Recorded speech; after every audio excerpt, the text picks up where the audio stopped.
Well, greetings and salutations, everybody. Welcome to the best damn movie-related show on the planet Earth, the John Campea Show, coming from right here on my YouTube channel. I'm, of course, your host, John Campea. It is an awesome honor and privilege, as it is every day, to have you, my international friends, joining us as we talk about our favorite things in the world, movies and movie news and all sorts of good stuff.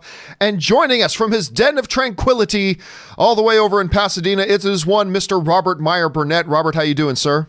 The Robservatory, John. I'm coming at you from the Robservatory. Also known as the Den of Tranquility. It's a great day to be here. I guess it is my tranquil place. So we'll add that to my... You've hung so many nicknames on me, I can't keep them straight. And hey, listen, guys, there is so much to talk about today. You may have a hard time keeping everything straight. And if you're new around here, listen, the way we do the show is we break into two parts. First part is we talk all about all the big topics going on today in the world of movies and some television stuff as well. And then the second hour of the show, the second half of the show, we take your live questions. Two ways you can send in live questions.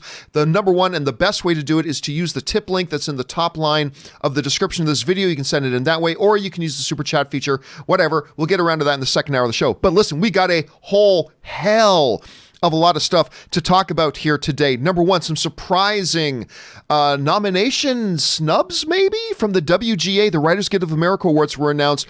Timothee Chalamet is going to be playing Bob Dylan. Some Oscar attention could be getting us a joke or two.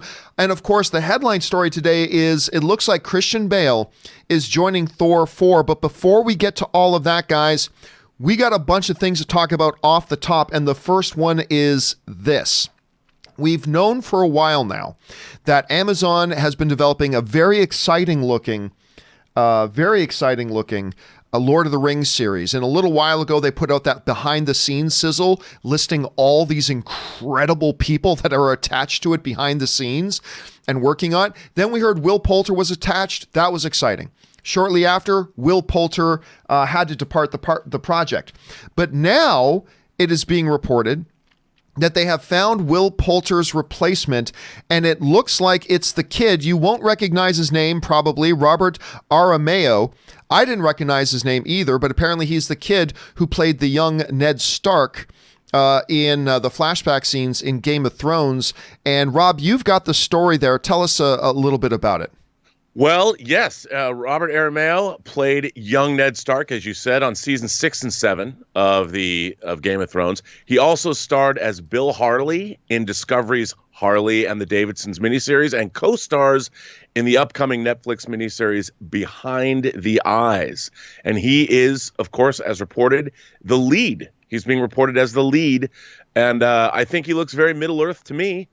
Of course, a person who lived in Middle-earth during the Second Age, so I don't know if that means he's Cro-Magnon Middle-earth, or if he's more like ancient Greek Middle-earth. I don't know what that means as far as Middle-earth is concerned. But as far as I'm concerned, he's a great actor, really looking forward to it. And since he's already been to Westeros, perhaps his time in the Second Age in Middle-earth won't be as unfamiliar to him as it would be with other actors. What do you think about getting a guy like him without the name? Like Will Poulter had a name. Do you think that's relevant to a Lord of the Rings? No, because I think what's really interesting is he might be recognizable to people, but he doesn't have that baggage. And I think this is going to be the show that's going to define him as an actor. He will front and center on what is the most expensive, with a rights deal that costs $250 million.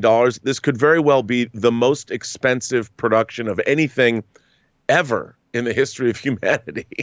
So I think for however it's going to go, he's going to be now known the world over because this show is going to be literally all over the planet.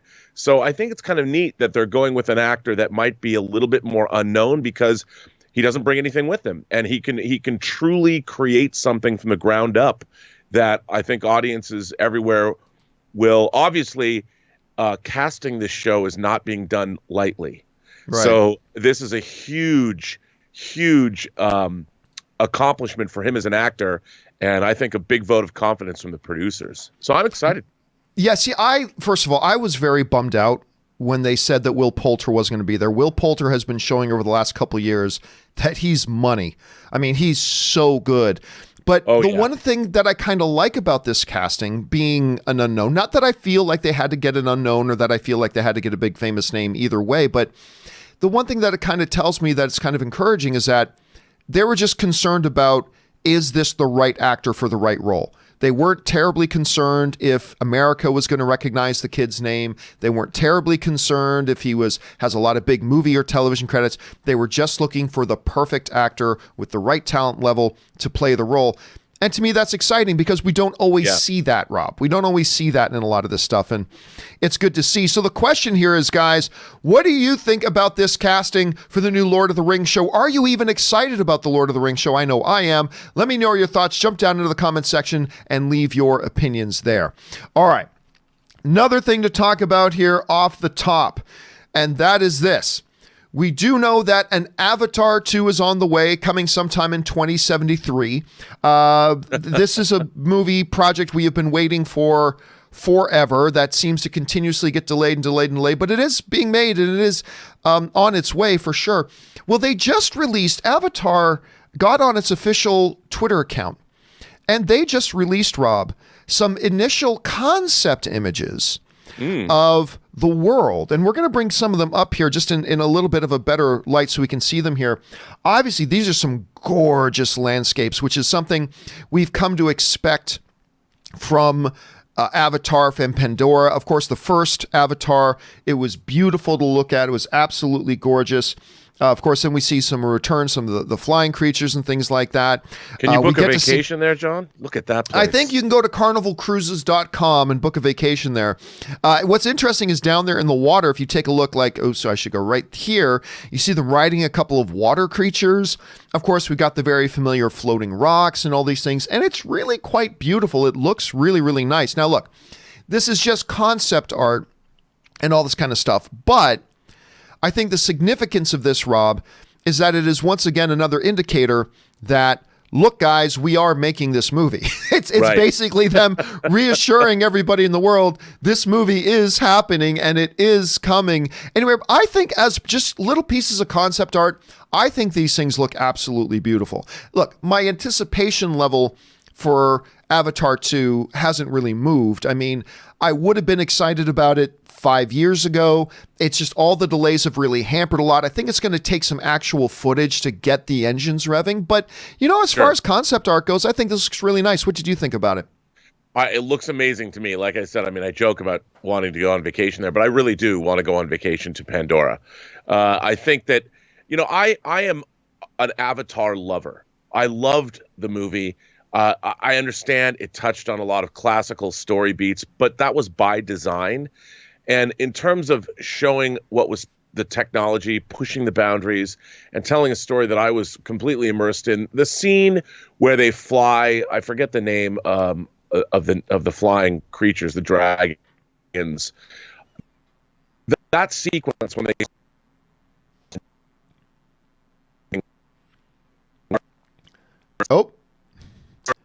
And we seem to be losing Robert Meyer Burnett.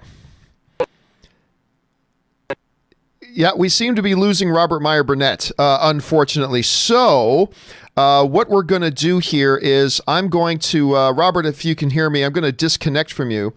And I'm just going to have you call back in, all right? So if you can do that, that would be good. All right, so we'll just wait to see if we can get Robert back here. Anyway, unfortunately, this is when you are at the mercy of technology. My apologies, everybody, for that technical glitch. At any rate, let me know what you guys think about that. And of course, it seems like Robert is back. So I'll see if we can get him here. And I think Robert is back. Yeah, that was we can't see him. That was very strange. All of a sudden, I couldn't hear you, and then I was gone. Right, and we can't see you right now, just so you know.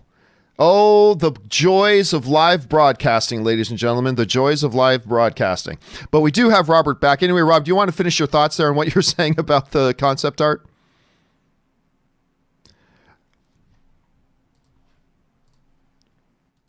I'm a huge fan of Avatar, and a lot of people were not. And I understand it's classical storytelling, and over the years, there's all these op-ed pieces talking about how, Avatar hasn't left a pop culture footprint. But I've maintained that that scene where they climb the rocks and Jake Sully is taken to fly for the first time and bond with his, I forget the name of those creatures, but the flying dragons. And I think that's one of the most transporting, wondrous sequences in any fantasy film ever made. And I was blown away by it. And I can't wait to see what Cameron does underwater. I mean, that's his milieu. The guy went down to the bottom of the Marianas Trench. Who knows what he's going to do? All right. So question here is, guys, what do you think about this art that we're seeing from Avatar? I think it looks really good. Or are you still kind of like me? You're in a position of, look, this thing's taken so long. We just can't get excited about it until we actually see some things. Are you already excited about it? How are you feeling about this art? Jump down to the comment section below and let us know your thoughts. All right. Another thing off the top here for us to talk about. I told you it's going to be a busy day today, guys. But one of the more anticipated films of the year that is on its way is, of course, the new James Bond film, No Time to Die. Well, even though the film is like racing towards completion and heading into theaters just a few months from now, a new name, Robert, has been added. A new talent name has been added to the credits of this movie who's about to come on board. No, it's not an actor, but it's actually composer Hans Zimmer. Hans Zimmer has now come on to assume the scoring duties. Apparently, the composer that was doing the film, they say they parted ways over creative differences. Let me translate that. The producers didn't like the music he was putting out.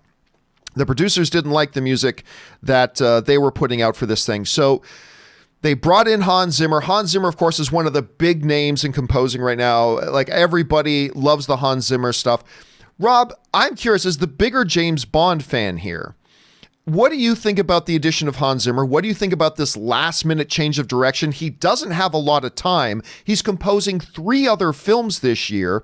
So, I mean, I don't know. As a Bond fan, is this exciting to you? Is this worrying to you? What are you thinking about this? Dude, well, first of all, as everyone knows, I'm a diehard, dyed-in-the-wool James Bond fan, have been most of my life.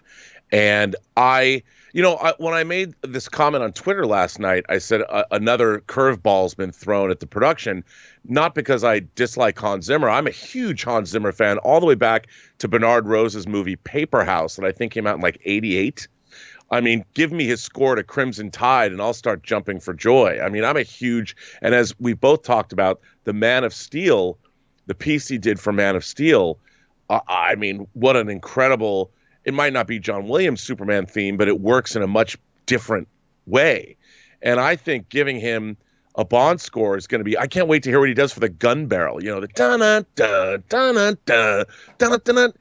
because all the composers sort of change up the gun barrel music. Yep. I can't wait, dude. I am very, very excited. And what scares me is that movie comes out in the UK, the first day or two of April, and it's January. How do you write a whole score and get it recorded for the 25th and maybe the last Bond movie under the ownership of the Broccoli's, who've been running the franchise since 1962? So I think Zimmer will knock it out of the park. They talked about he's going to bring in some of his collaborators maybe to help him write that score. I mean, I love what he did on the Dark Knight movies where he did have collaborators. I think James Newton Howard. So I got to tell you, I think that Hans Zimmer would deliver a powerhouse score. I just don't know. My God, does he have the time? It's like a ticking clock. That's the whole thing to me. The whole thing to me is, look, no question, the addition of a name like Hans Zimmer is always good. That's not the issue. That's not the potential problem here. To me, this is concerning. It's right. And it's concerning because of all those things. These are not some tiny little issues that we can just gloss over and pretend like it's not a big deal. Zimmer is already committed to a number of other films this year. There's only so many hours in the day.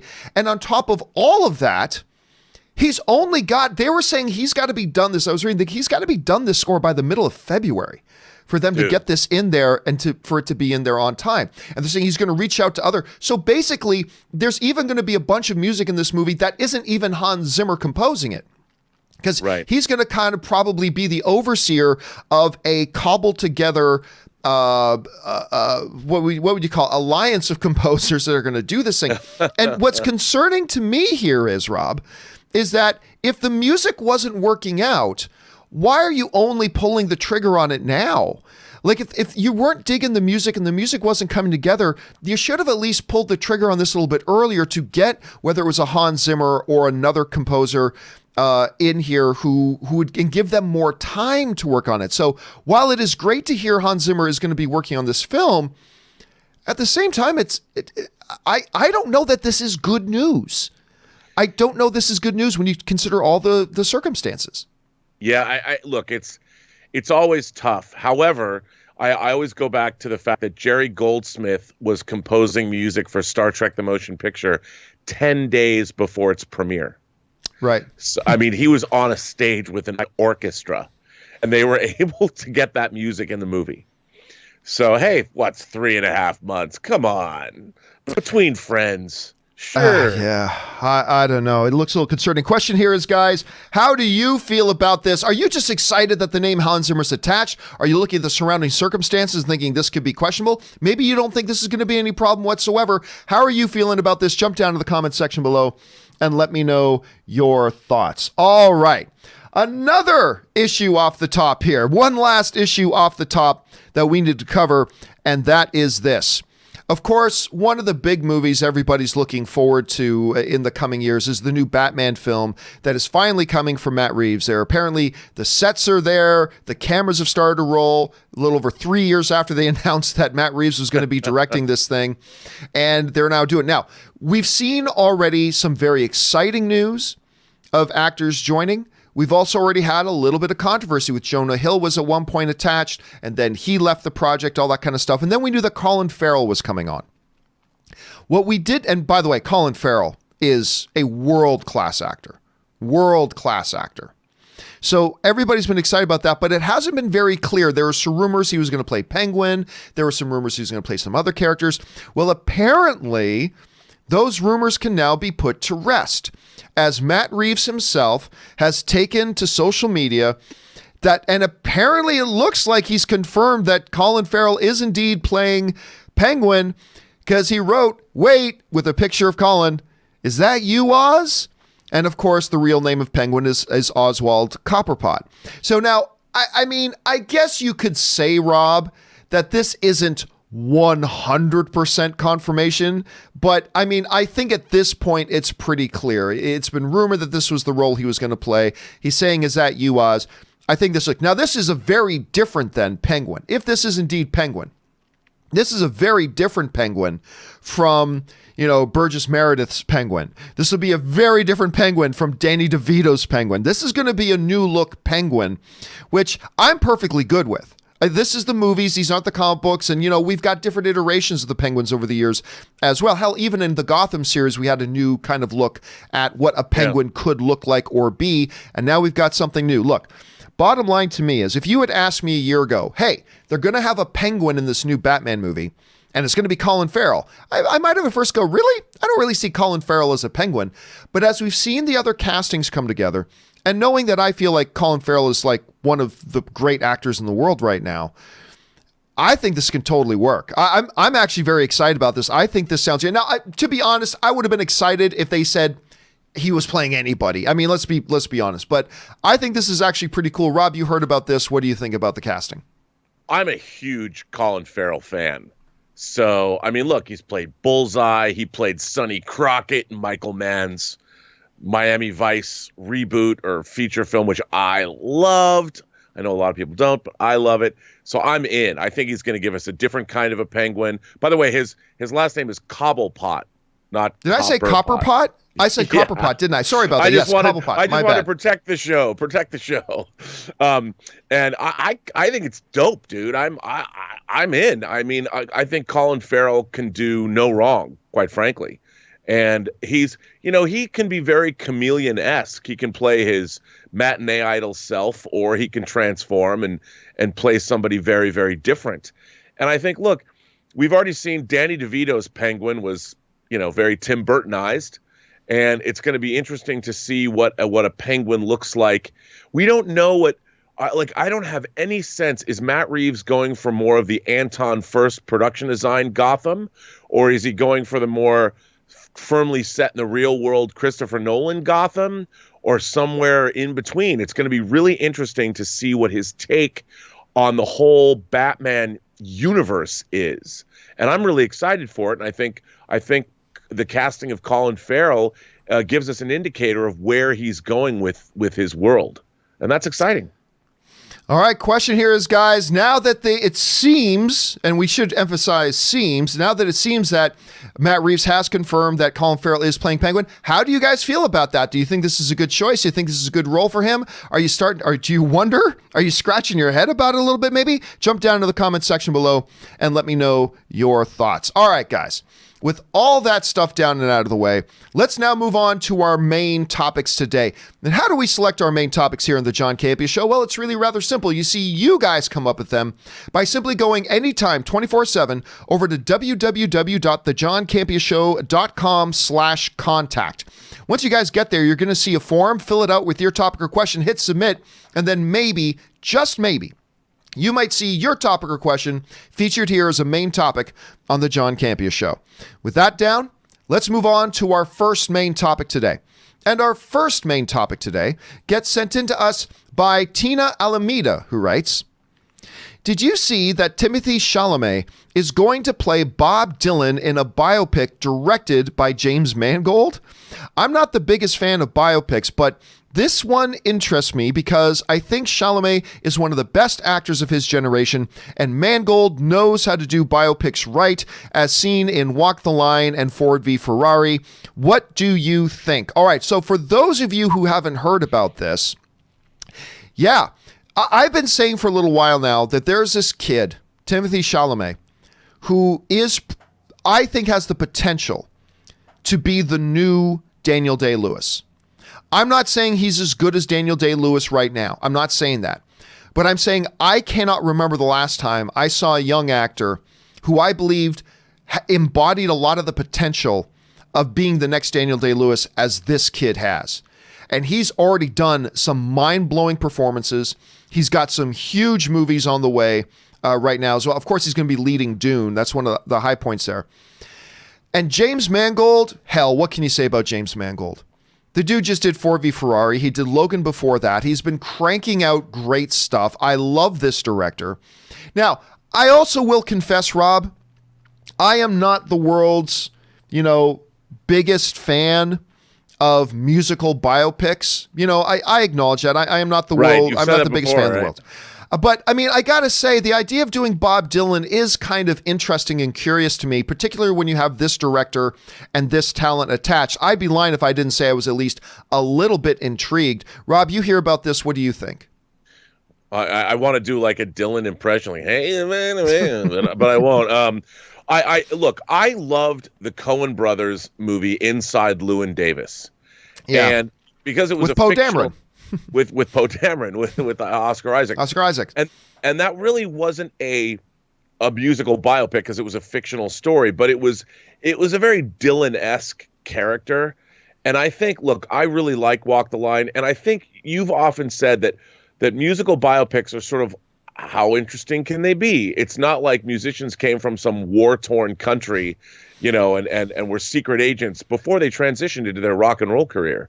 So that, biopics are sort of locked into this structure, and musician struggles, becomes successful, spirals into drugs and alcohol and dies. Or rinse, doesn't die. rinse, repeat. That seems to be all the musical biopics. Yeah. Right. But the one thing about what we've been seeing lately, I thought Rocket Man had an interesting approach where you basically did have that, but there was sort of this phantasmagoria that went along with it, where they combined the music and the man. And I think that, Dylan became such a voice of the counterculture in the 60s, and it's such a rich period of time, a lot of social upheaval, a lot of cultural mores were changing, and everything from the advent of the birth control pill, to the civil rights movement, to the protests of Vietnam, to the explosion of the 60s counterculture in general. I think there's a really interesting backdrop that we have for a Dylan biopic. So I'm thinking, that Mangold, having already made Walk the Line and Ford v Ferrari, which I thought was an amazing film, I think he knows that there's something here that is probably different than what we might be expecting, or there's a way into this story that he's made it, I guess, something that has appealed to him. So I think I'm all about authorship, and that Mangold's taking the story on seems pretty exciting to me. And I've always been somebody that's been fascinated by Dylan because I don't know much about him. I know he did All Along the Watchtower before Jimi Hendrix did, but I don't know much about Dylan the man because I was even as old as I am, was a little young when he was in his heyday, I think. When I hear All Along the Watchtower, is it bad that all I think about is Battlestar Galactica? I mean, that's the only thing I can think of at that point. Hey, question here is, guys, what do you make of this? Are you like, hey, oh yes, a biopic with Bob Dylan? Are you thinking kind of like me, well, another musician biopic? Or are you thinking like, oh my God, you're matching James Mangold with Timothee Chalamet? This could be amazing. How are you feeling about this, guys? Jump down to the comment section below and let me know your thoughts. All right. With that down, let's move on to our second main topic today.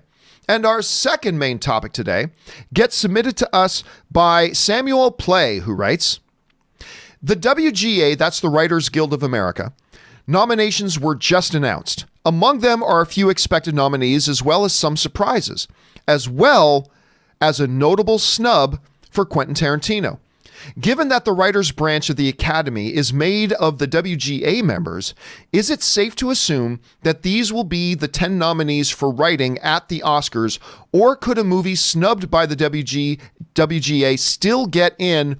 Thanks, and bring on the filthy. All right, thanks a lot for writing that in, Samuel. And yes, we are in the heat of awards season right now. We've already just had the Golden Globes, at which, by the way, Quentin Tarantino won for Best Screenplay for Once Upon a Time in Hollywood. But now the actual Writers Guild, the writers themselves and their association have put out their nominees, and we've got our list of nominees, and there are 10 nominees in 2 categories, Best Original, Best Adapted. Let's take a look to see who those nominees are. Under the category of Best Adapted Screenplay, we've got A Beautiful Day in the Neighborhood. Beautiful. We've got The Irishman. We've got Taika Waititi's film Jojo Rabbit.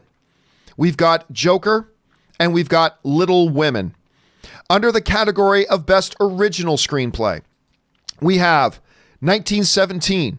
We have Booksmart. I'm very, very happy to see that on there, by the way. So Booksmart gets nominated by the writers as Best Original Screenplay. Knives Out gets nominated. Also makes my heart happy to see that. That movie's fabulously written and directed and acted. We've got Marriage Story. Dear God, that's going to be a powerhouse this whole award season. And of course, we've got Parasite. I think these are 10 glorious nominees.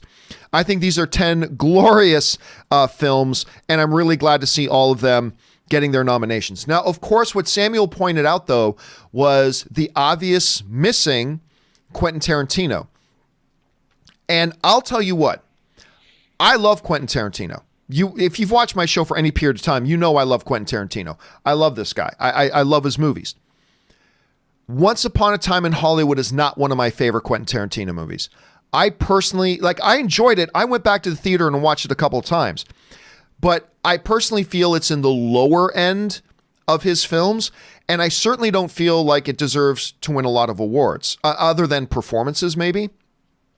But Hollywood loves movies about Hollywood. And I think, Rob, right here, when you look at a situation like this, I think we see one of the big distinctions between the Golden Globes, which I think are useless awards because it's made up of people who just happen to be members of the Hollywood Foreign Press. They're not directors, they're not writers, they're not cinematographers, they're not film executives. It's just 70 people doing a thing. I think you're seeing one of the big distinctions here now, because you get the Hollywood Foreign Press that is enamored with their stars and, ooh, the movie about Hollywood. And they nominate and give the award to Tarantino. And again, Tarantino is a god in this business. Don't get me wrong. I just didn't think this was one of his particularly best pieces of work. So you get that at the Golden Globes. But then when you actually come over to the Writers Guild of America, the actual writers, they don't nominate it. How, as Samuel asks, does this play into, or will it play into, the Oscars? Well, here's the thing, Rob. We can't just say that since the WGA members make up the writers branch of the Academy, we can't just then automatically say that he's not going to get a nomination, because Ben Affleck won the Directors Guild of America award for Best Director of the Year when he did Argo. And it's the DGA members that are the members of the directors branch of the Academy. He won there and didn't get a nomination at the Academy Awards, which is still mind-boggling to me. So we can't say that automatically. But I think if this is any indicator, that once you get into the industry professionals doing the nominations, whether it's the WGA or the Academy, who is made up of cinematographers and creators and writers and actors and directors and producers and blah, blah, blah, blah, blah, blah, blah, I don't think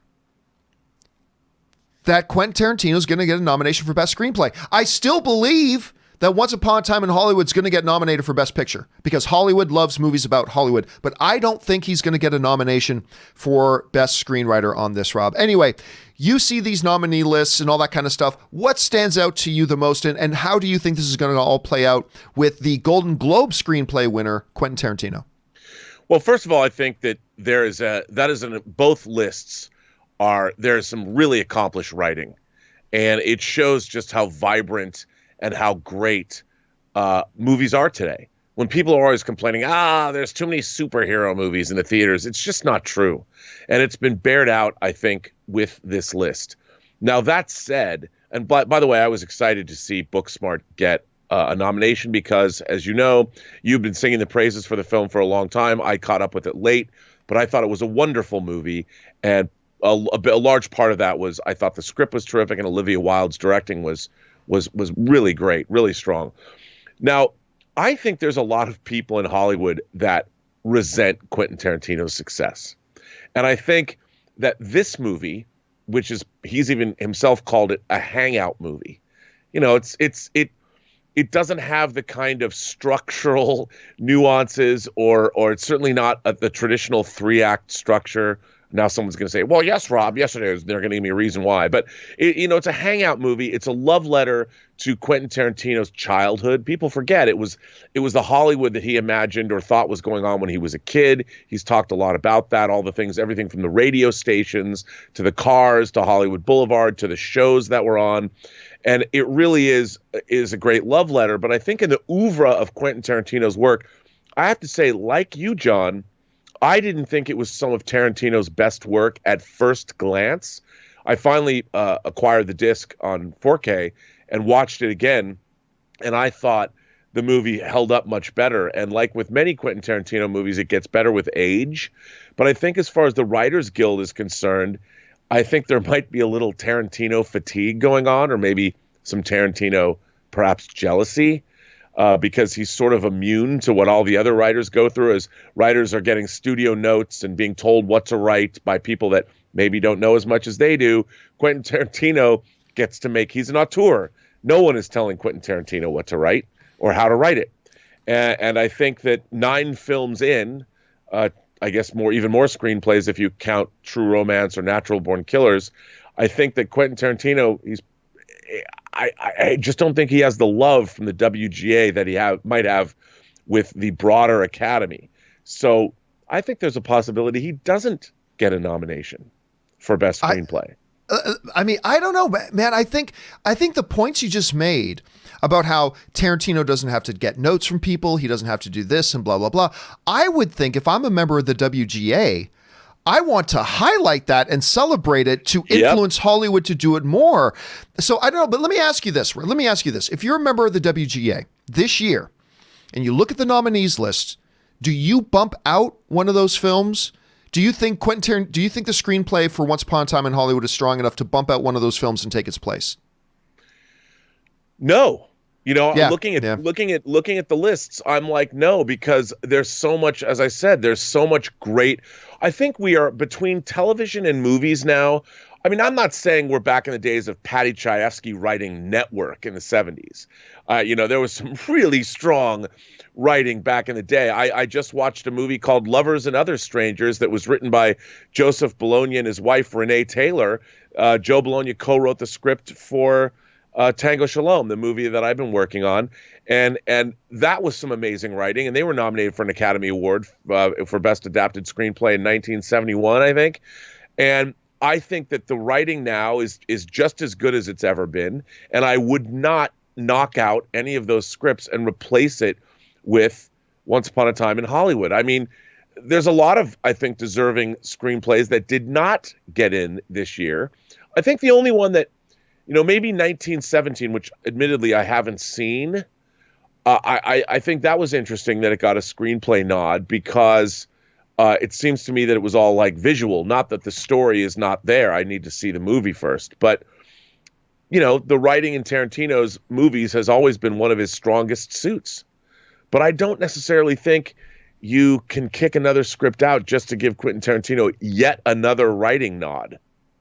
Right. So now, again, it brings up the most interesting question to me. And here's the most interesting question about this. When you, again, there was the Ben Affleck situation with the Directors Guild of America, then transitioning over into there. Quentin Tarantino, who, by the way, isn't a member of the WGA, I don't believe. I don't think Tarantino's a member of the WGA. But going in, we got to remember, though, the writers' branch of the Oscars is made up, not exclusively, but primarily of members of the WGA. Right. And I just don't know that that group is going to nominate him. Because what a lot of people got to remember, and this is the thing, the whole Academy, the whole 7,000 member Academy doesn't decide who the nominees are. I think they do for Best Picture. I think the whole Academy votes on who are going to be the nominees for Best Picture. But the individual categories, the nominations are put forward by the individual branches of the Academy. So the Best Director nominations are put together and put forward by the Directors branch. The Best Acting nominations are put together and put forth by the Actors branch. Cinematography, so-and-so, and writers, so-and-so. And I can't help but wonder if the WGA members, who are mostly comprised of the writers branch of the Academy and the nomination committee. Then again, I don't know how many people specifically are on the nomination committee of the branch, but I still know that the majority of them are probably WGA members. It's just going to be interesting to see if they follow suit and we don't see him getting nominated for that, despite not being a member of the WGA. But, you know, again, because we did see that one aberration, that one glitch in the matrix when the DGA gave Ben Affleck the Best Director of the Year award, and yet the DGA members on the director's branch of the Academy didn't nominate him for Best Director. So are we going to get this year what seems to be clear and plain? Or are we going to get another one of those glitches in the matrix? And look, for me, I think Tarantino's amazing. He should have 7 Oscars on his mantle as far as I'm concerned. I just don't feel that Once Upon a Time in Hollywood, I don't feel the script for Once Upon a Time in Hollywood, not a bad script. I'm just saying I don't think it's Oscar nomination worthy. Even though I think he's absolutely fantastic and amazing, and I will always look forward to what he does next, I just didn't think this was the script for it. Well, that's all. I agree, because if you think about his work, who has written more quotable dialogue, you know, over the last 25 years? I mean, so much of our pop culture vernacular. I mean, I love Reservoir Dogs, but really sort of beginning with whether it's True Romance or whether it was Pulp Fiction. And I don't remember as much quotable dialogue in this film. That's not to say it's not a great script, because I do think what he accomplished was very, very hard to do. And using the actors, and I mean, it's still a very entertaining movie, and I liked it much more the second time. But I think you're right. I mean, every one of Tarantino's scripts is award-winning in my book. So the question here is, guys, what do you think is going to happen at the Oscars? Do you think the writers branch of the Academy are going to put forward Once Upon a Time in Hollywood as one of the nominees for screenplay? Or do you think they're not, and we're going to see something similar to what the WGA nominees lists are? How do you think that's going to play out? And let's ask a deeper question, because listen, Once Upon a Time in Hollywood, while not one of my favorite films, a lot of people love this film. And, we've had a lot of people sending in their top 10 films of the year list to me, and it's on a number of those lists. So do you guys even feel that maybe it deserves it? So that's two questions. Do you think, understanding the structure, that it will get a nomination for Best Screenplay?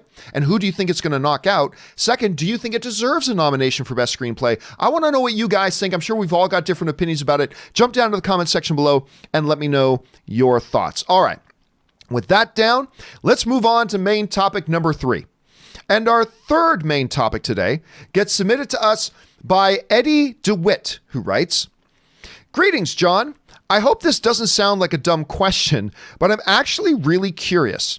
With Joaquin Phoenix winning Best Actor at the Globes, could a big win or two for Joker at the Oscars influence us getting a Joker 2? I mean, could a lot of positive Oscar attention move Warner Brothers even more to want a sequel?" All right. Thanks for sending that in, Eddie.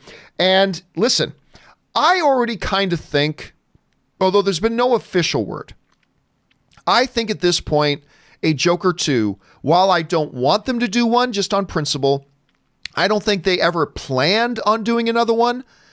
I believe a Joker 2 at this point is inevitable. I mean, that movie just made way too much money. But beyond that, Warner Brothers, as I believe a lot of studios, not every studio, but a lot of studios, a lot of their executives are very prestige focused. Yeah, they want their things to make money, absolutely. But they also want to be the people who make the best movies, the people who get the prestige, the people who win the awards.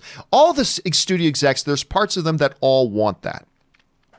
And if the box office alone for the possibility of getting a Joker 2 isn't enough, and listen, when you're over $1 billion, for most people, most studios, that's absolutely enough. And I also believe that's probably enough. But even if that weren't enough on its own, the fact that it made over $1 billion, I think absolutely the very fact that Joker won the Golden Lion at the Venice Film Festival, I think the very fact that Joaquin Phoenix is winning a Golden Globe, even though I think Golden Globes are useless, but whatever, a lot of people in Hollywood love those things, and he just won that. And I think they love that it's getting Oscar attention. And I think, personally, that if it's not already a foregone, lock it in, take it to the bank, absolute guarantee that we're going to get a Joker 2 already, I think we can absolutely say it's a 100% cast in iron, absolute guarantee, take it to the bank, that they're going to do it if he wins any awards. I mean, if Joker gets a Best Picture nomination, which I suspect it will, if Joaquin Phoenix walks away with the Best acting award, Oscar, at that point, even though I kind of already feel it's coming regardless, I just don't see any way that they don't do. Like, that's the thing, Rob. Right now, I feel like, yeah, they're going to do a Joker 2. They're going to do a Joker 2.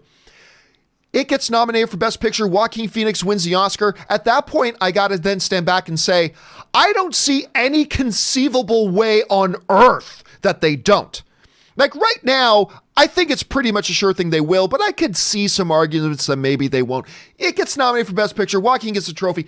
I can't even think about or imagine any legitimate argument to make that they wouldn't want to push ahead. Because if you make the money and you win the trophies and you get the prestige and you make the studio look good and all, I just don't see any argument to not do it. So I do believe actually that yes, I believe a lot of Oscar buzz and a lot of Oscar attention once the nominees come out.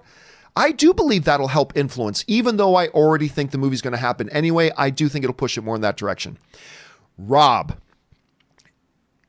Joaquin just won the big award at the Golden Globes. It won the Golden Lion. It looks like it's going to get some Oscar buzz. If it does pick up a bunch of really significant Oscar nominations and maybe even win one or two of them, do you think that pushes the needle? Or at this point, do you think, like maybe a lot of other people do, that, nah, that'll just be nice window dressing right now? How do you feel about it? Dude, when you make $1 billion on a $65 million spend, you don't need awards for the studio executives to be like, we should make a sequel.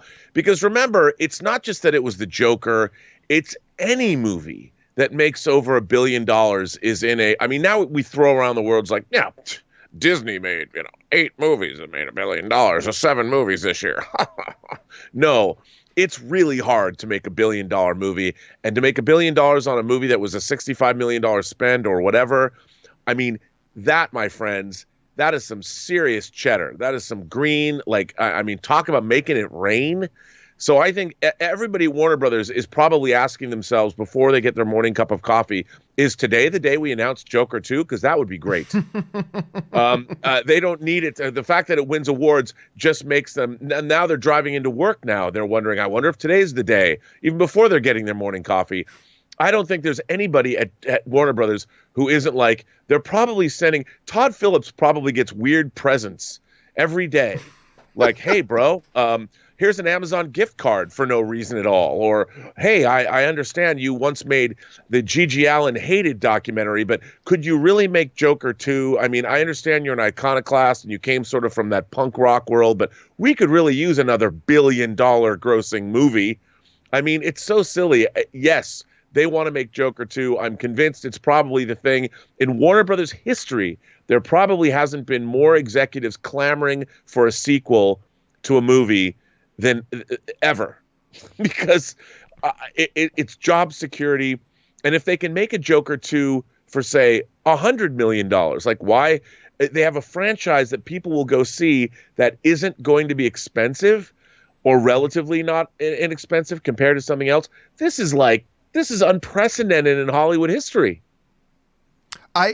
This thing too, what could you possibly do that would require $100 million? I mean, that's the genius about this thing as well, is that this is the type of movie that doesn't take, in Hollywood relative terms, a ton of money to make. I don't even see why you would need $100 million. Unless they do what I'm totally afraid of, which is they start taking the Joaquin Phoenix Joker into the traditional comic book movie realm, which I really don't want them to do, and I really hope they don't do. Huge mistake.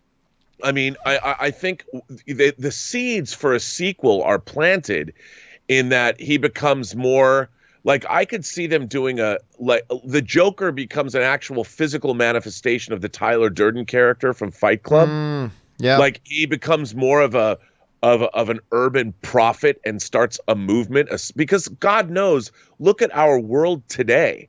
It's ripe to have a character like Joker who might develop some messianic complex and start social revolution. You don't need Batman to make this movie interesting. I think they've already set the stage, and you could do something really subversive. And what's really interesting is if you do look into Todd Phillips's filmography when he first started doing his frat documentary, and then when he did do that Gigi Allen Hated documentary about the punk rock star, he has it in his past where he could make the ultimate studio punk rock, in your face, revolutionary movie that could be scary to a major motion picture corporation, but could be embraced by audiences, especially today.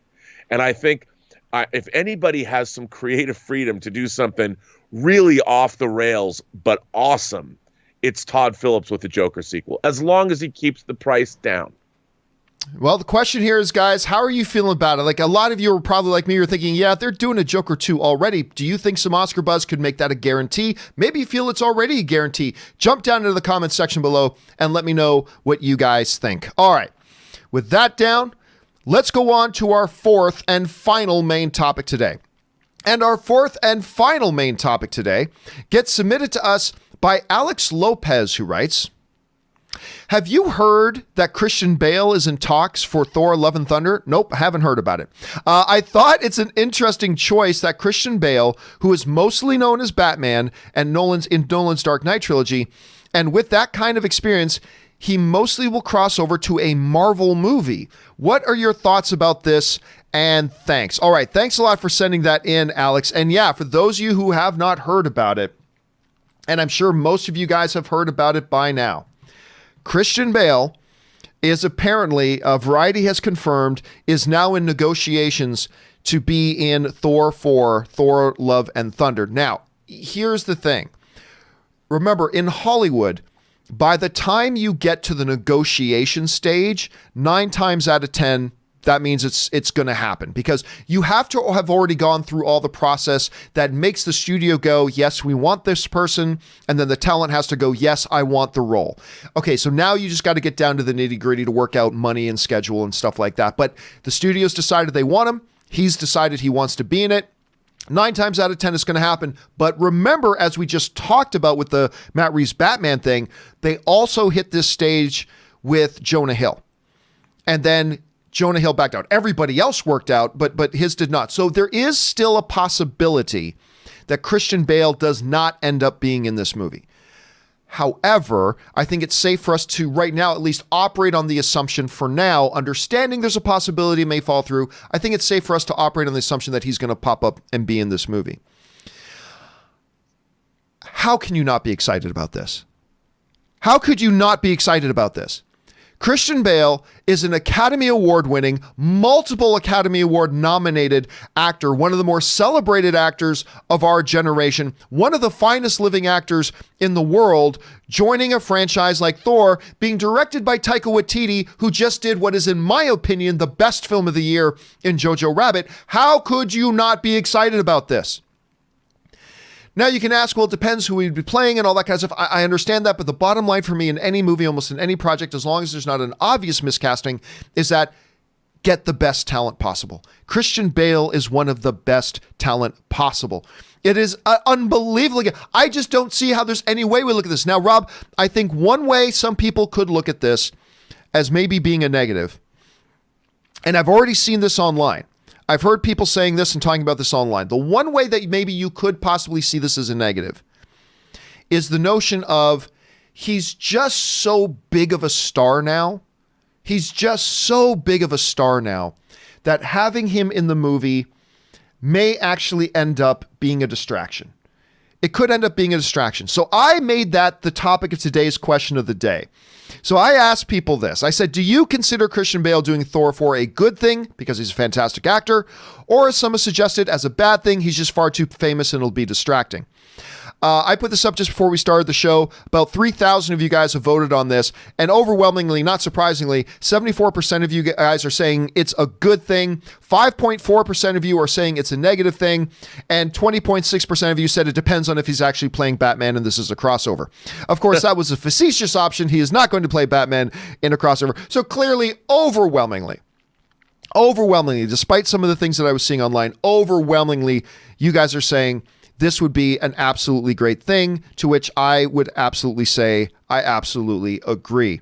Rob, you're hearing about this. If you had told me 2 days ago, hey, do you think maybe Christian Bale would join Thor? I don't know. Christian Bale's not joining Thor. Rob, I remember being back in my AMC days, and we talked to Christian Bale, and he pretty much suggested he was never going to do a comic book movie again. Now, of course, that was like 7 or 8 years ago, so obviously minds change, but I never would have thought that this would be true, but here it is. Rob, you're hearing about this. What do you think about it? Well, the Marvel Cinematic Universe has become very, very attractive to actors. I mean, look at who we've got, whether it's Cate Blanchett playing Hela, whether it's Jeff Goldblum playing the Grand Master, I mean, Anthony Hopkins playing Odin. I think we're past the point of being surprised by what actors show up in the Marvel Cinematic Universe, because what a fun place to play. I mean, hell, even Matt Damon shows up in a cameo in Ragnarok. It's like, come on. I think having Christian Bale wanting to do this, the guy's got kids, and I'm sure even Christian Bale, as great of an actor, and I've loved him since Empire of the Sun, who wouldn't want to be in a Thor movie, especially after watching the fun everybody was having and making Ragnarok? I think this is a great idea. I'm just curious who he's going to play. I mean, a lot of the major Thor villains have been touched upon, and of course, one of the Thor characters that I think everybody's wanting to see is Beta Ray Bill, but Beta Ray Bill doesn't exactly look human, but it would be kind of cool. I mean, who knows? I think that one of the things about the Marvel Cinematic Universe is these guys they think out of the box. They think also tremendously in the box. And if there's one thing the Marvel Cinematic Universe has done, it's provide a hell of a lot of fun at the movies. And I think whatever's going on here, whatever Christian Bale wants to play, I think the people that win are us, the audience. So color me stoked. I can't wait to see what they announce. And I'm like, I've loved Christian Bale for a very, very, very long time as an actor. As I said, all the way back to Empire of the Sun, back in the mid '80s. The man can do no wrong. I mean, whether he's going to play Batman, hell, knowing Taika Waititi, maybe he's going to come back and play Patrick Bateman from American Psycho. I mean, I wouldn't put it past that. Who knows? I just am excited. I can't wait. I mean, there's got to be a joke in Thor: Love and Thunder about somebody talking like this, and then having Bale's character go, "Why are you talking like that? You sound ridiculous." Yeah. But you bring up an interesting question, though, Rob. And that is the question. Of course, just assuming that this all works out and their negotiations go smoothly, it brings up an interesting question: who is he going to play? Now, there's a lot of people online saying it's going to be Beta Ray Bill. I don't think so. It very well could be. I'm not saying I have any insider information saying it's not going to be, but I don't think it's going to be. And I think one of the main obvious reasons is, why would you go out and get a Christian Bale? And why would Christian Bale want to do it if all he was going to be was, the voice of a CGI character? I just don't see that being something Christian Bale would want to do. I don't see that. I don't see that being something that Warner Brothers or that Marvel would want to waste on him. Now, that being said, you're going to get Bradley Cooper to do the voice of a little raccoon, and that worked. They got Bradley. He's multi-Academy Award nominated actor and a big actor and a big famous actor, and they were able to get him in to go do it. So you can make the argument for that, and I understand that argument, but I still don't think it's going to work out that way.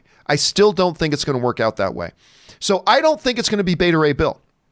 Beta Ray Bill may end up being in the films, of course, but I don't think it's going to be Beta Ray Bill.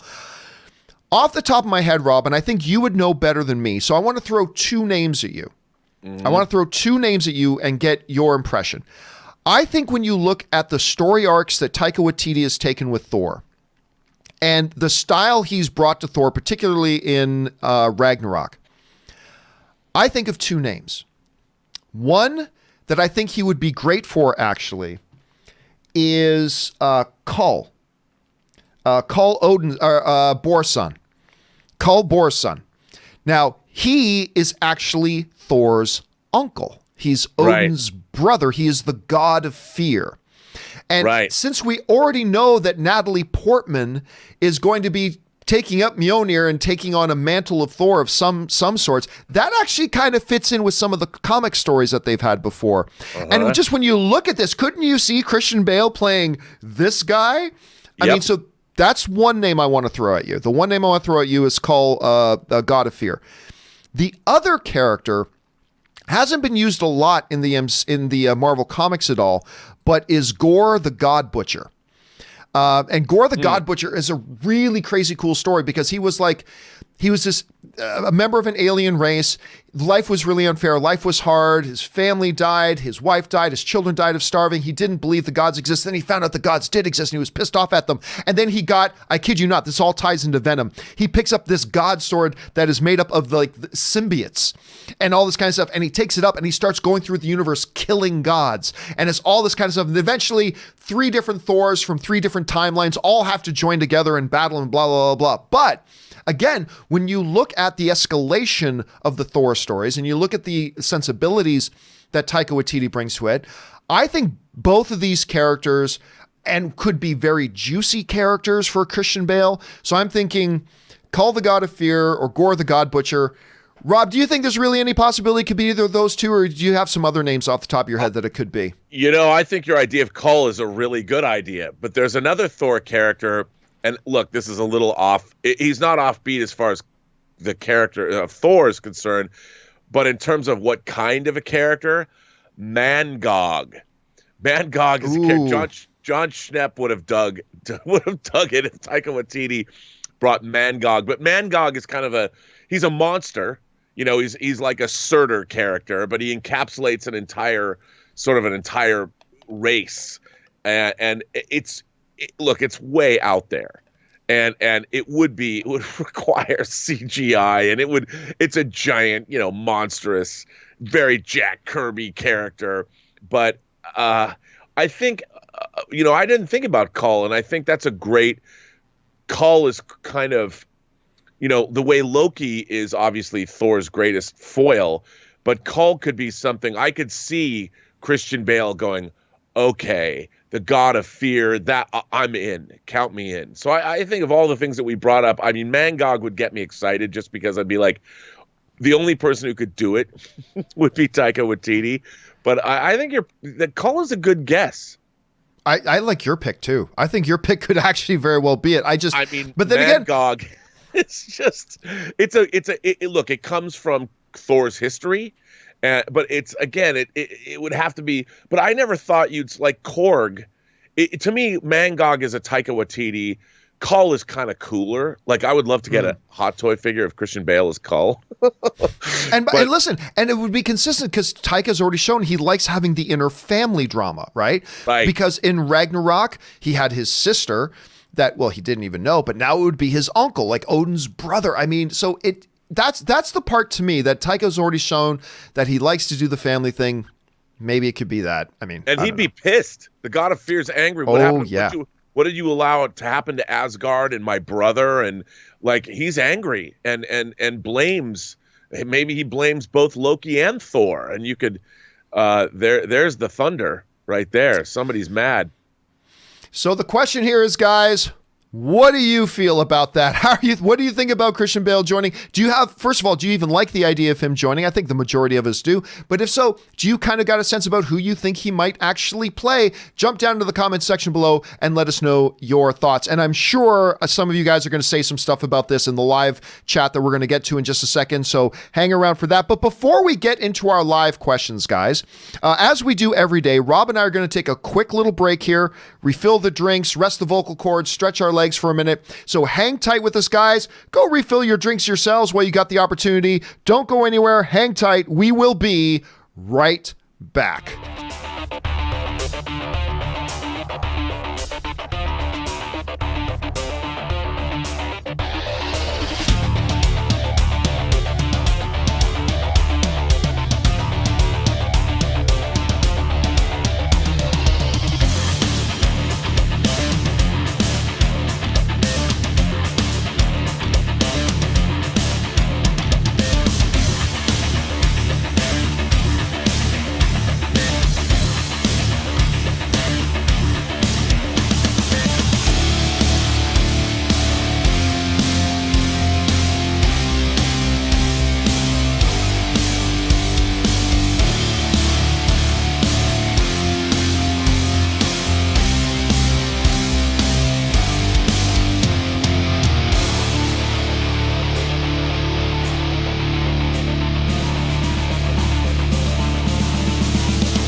Thanks, everybody, for your indulgence and your patience as we took a little bit of a break there. So without wasting any more time, let's dive into your live questions. We're going to start things off here with Maiko Suwayan, who writes, Hey gang, kumasta? Greetings from Manila. Well, salamat. Maiko, thank you so much. To Rob, being a huge fan of Moon Knight, I was wondering if you ever checked out the relaunched MK series, or I guess that's Moon Knight series, in 2007 by Charlie Huston. I was artist for that after David Finch. Wondering if you like it. Rob, were you familiar with that one? Oh, yes. I mean, I like Charlie Huston's work quite a bit, actually. I mean, I did like it, and the art was great. So, absolutely. I mean, I have every incarnation of Moon Knight. And I think what was interesting is that sort of began a new chapter in the character that sort of led into where they're at now. But there was some great artwork in that series. So, kudos to you, sir. I have all those issues. I listen, seriously. Life is limited. You can only be good at a couple things, and there's so much we're not good at. But if there's one thing I wish I was good at was art. God, too. I wish I could draw. I wish I could draw so bad. Yeah, okay, anyway.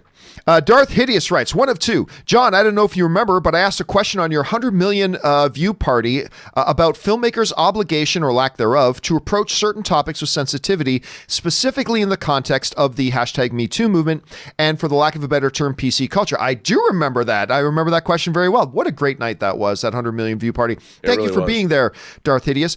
Two of two. The topic came to mind after my displeasure of the depiction of suicide and its aftermath in 13 Reasons Why. It inspired me to storyboard a film of my friend's group's own experience with it. Started the script, but don't worry, I won't ask you to read it, no problem. And it's an interesting dilemma. See, here's the thing, and this is always, there's a very, very delicate balance that you need to try to achieve. You do want to be sensitive, but movies are supposed to be stories about what these characters you're seeing on screen do, not necessarily what they should do. And I remember, Rob, this became a big issue for me when I think it's $1 Million Baby came out, the Clint Eastwood film. And that was it, right? With the boxing, and I think it was $1 Million Baby. And, spoiler alert for the ending of $1 Million Baby.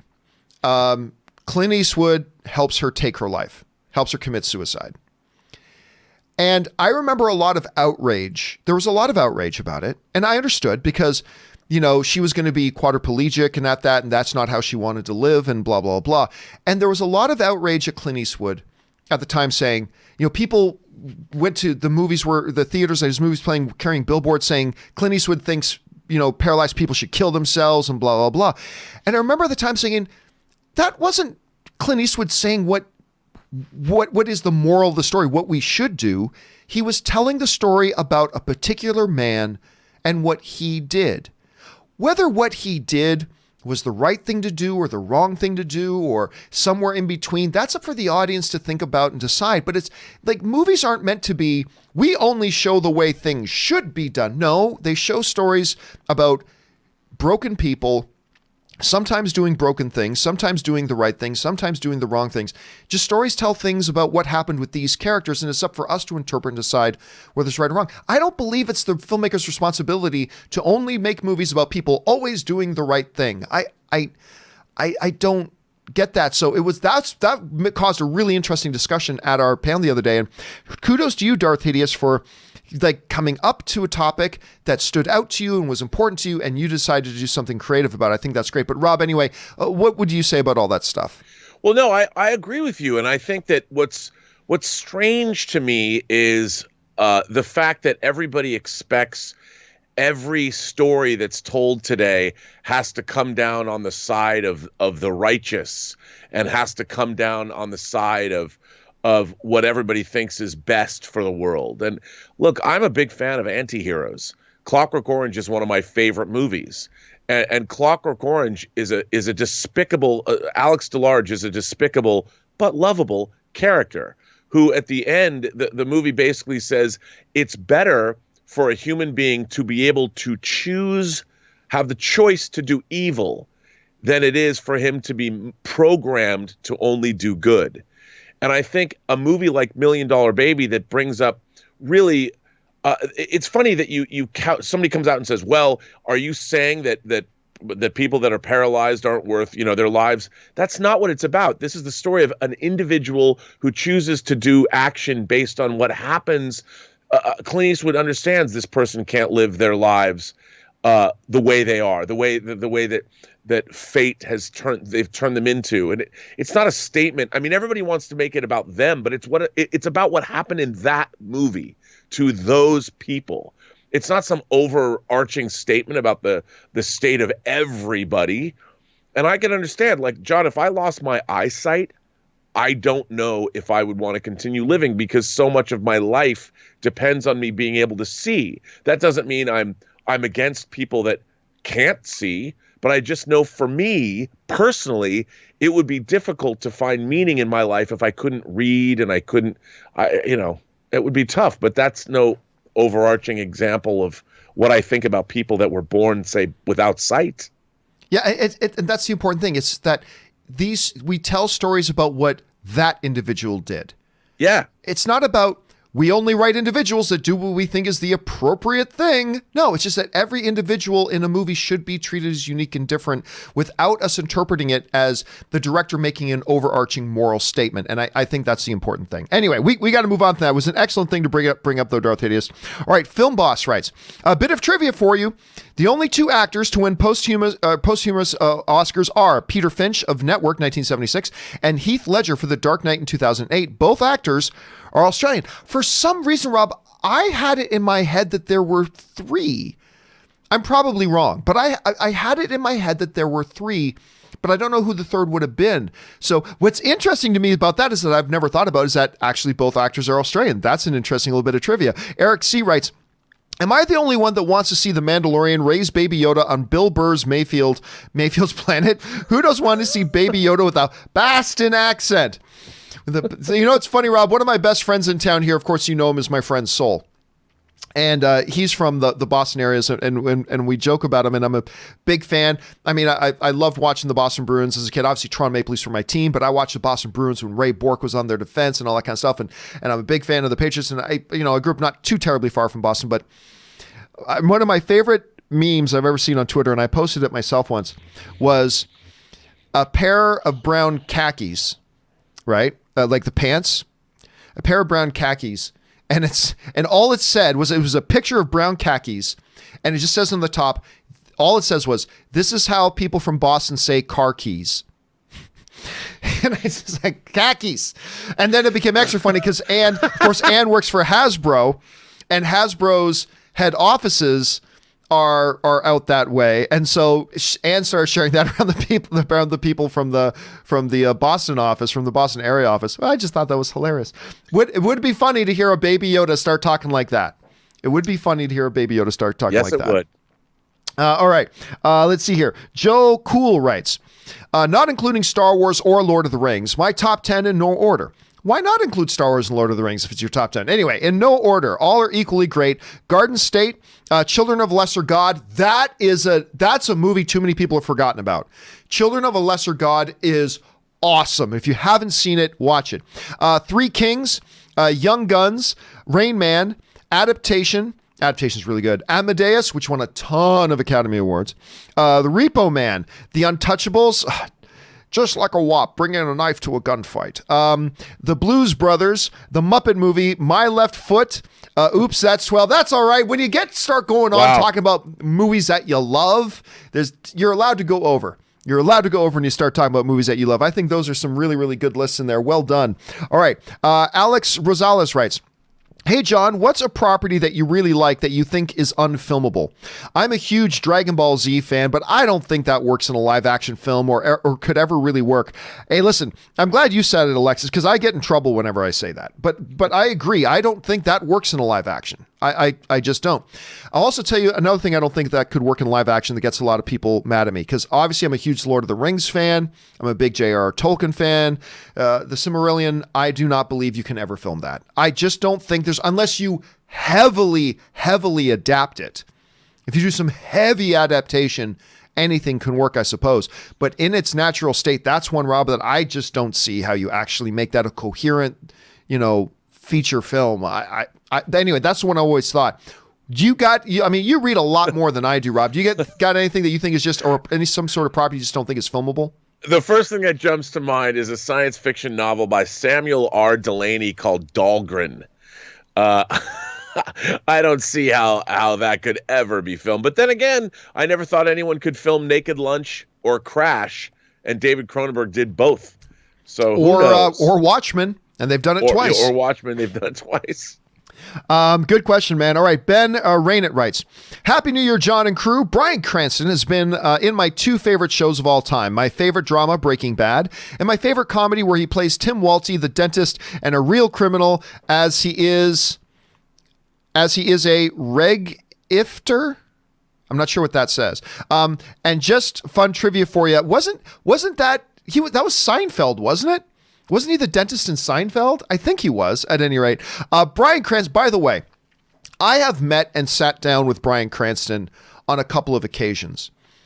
And, the respectable celebrities are the ones you meet, and they're respectful that you're there, and they're nice, and that's great. The really good celebrities are the ones that really want to engage with you when you meet them. Even if they're faking it, it's just so courteous that they would want to, even if to fake it, they want to make you feel like it's important to them that you're there. And I appreciate that. It's just the fact that they would have a philosophy. Bryan Cranston, though, I have sat down and talked with him and met him about, I think, 3 times now.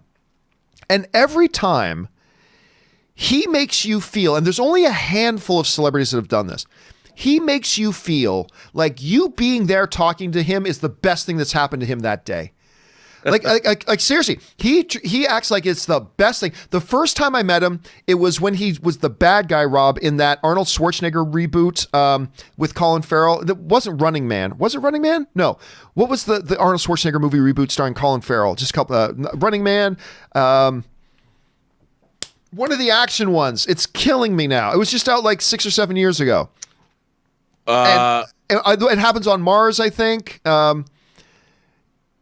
What movie am I thinking of, everybody? Total Recall. I mean, Total Recall. Maybe it was Total Recall. Oh yeah. Colin Farrell was actually, yes, he was in the reboot. I thought was he in it with Arnold Yeah, and thank you everybody in the live chat who's starred. throwing into. Thank you. It was Total Recall, and it was for Total Recall. That was the first time I met Bryan Cranston, and the dude is just hilarious. Like, just unbelievably hilarious. And then the second time I got to sit down with him was for Argo. And, a much more heavy, serious movie. But the dude, again, just had me cracking up. He just had me cracking up. He was amazing. And then I talked to him again at Comic-Con at some point. But the dude is awesome. And anytime he can be in anything, I'm all for it. I'm all for it. By the way, did you see that movie? I'm forgetting now where he plays the screenwriter, the real life screenwriter, and who was blacklisted and he wrote under a pseudonym. Oh yeah, he was great in that. He was awesome. I think he got Was it Trumbo? It was Trumbo. It was Trumbo. And I can't remember. I think he got nominated for an Academy Award, didn't he? For that? I can't remember. I know Trumbo got some Oscar buzz at any rate. Thanks for that, Ben. All right. Anonymous writes, I know that you don't watch, but this latest season of My Hero Academia has been freaking awesome. For those of you who don't know, you can't catch the first 3 seasons dubbed on Hulu. You probably mean you can catch. 4th season is only subbed until the season is over.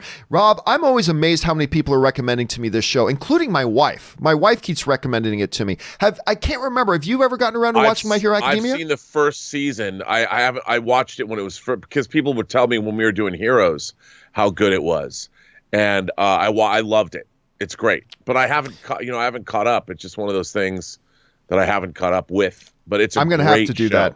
I'm going to have to do that at one of these points. Curtis Lopez writes, Momoa actually wore a blazer over his tank top at the Golden Globes, but gave it to his wife because she was cold. See, somebody brought that up yesterday, Rob, that, was it disrespectful of Jason Momoa to be sitting there? Because I saw it during one of the very brief moments that I was watching the Golden Globes, that as the camera swung by, everybody's dressed up and he's sitting there in a tank top. I'm like, that's a little tacky. But somebody asked, was it disrespectful of Jason Momoa to be wearing a tank top there? And I said, I thought maybe it was a little tacky, but it wasn't disrespectful. I mean, I don't know. I don't think it was anything disrespectful about it. But yeah, then a few other people actually wrote into me, Curtis, and mentioned that he actually showed up in a blazer.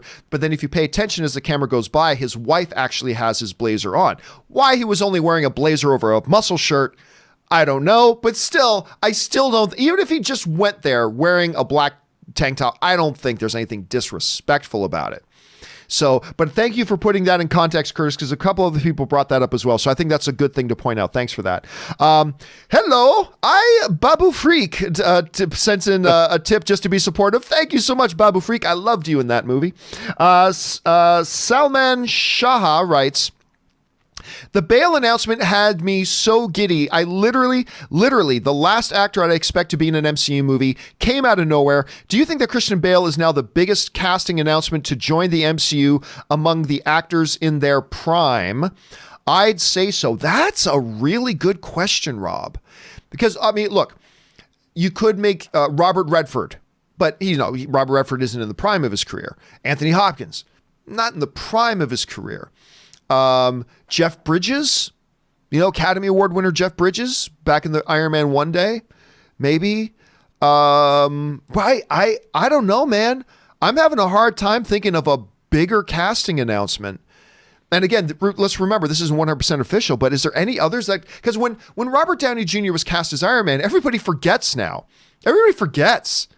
His career was on life support when he got cast, when they went ahead and gave him a shot to play Iron Man. So it wasn't even, it was big news, but it wasn't, you know what? I think Salman might be right. This might be the biggest casting if this goes through and gets 100% official for an MCU film. Can you think of any others? No, I mean, it's pretty big. And considering, he played Batman in a billion-dollar grossing franchise, multiple billion-dollar grossing franchise films. I mean, he's got a great career. And to be honest though, John, I've kind of always thought of Christian Bale as a leading man character actor because he's so chameleon-like. He's gave us incredible star turns in The Mechanic when he was, I can't believe how much weight he lost in that. He obviously, as a kid, was the star of Empire of the Sun, but as Patrick Bateman in American Psycho, what a star turn that was. And in Ford v Ferrari, again, he's a leading man, but he immerses himself into these characters.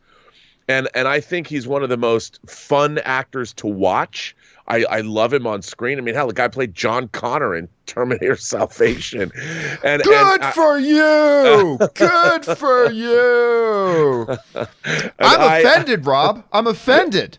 You left out Newsies. I was going to get there. He's been a star of a musical.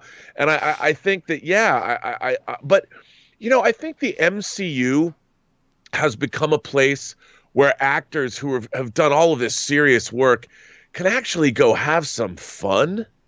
I mean, if nothing else, those movies are fun, and I'm sure making them is a blast.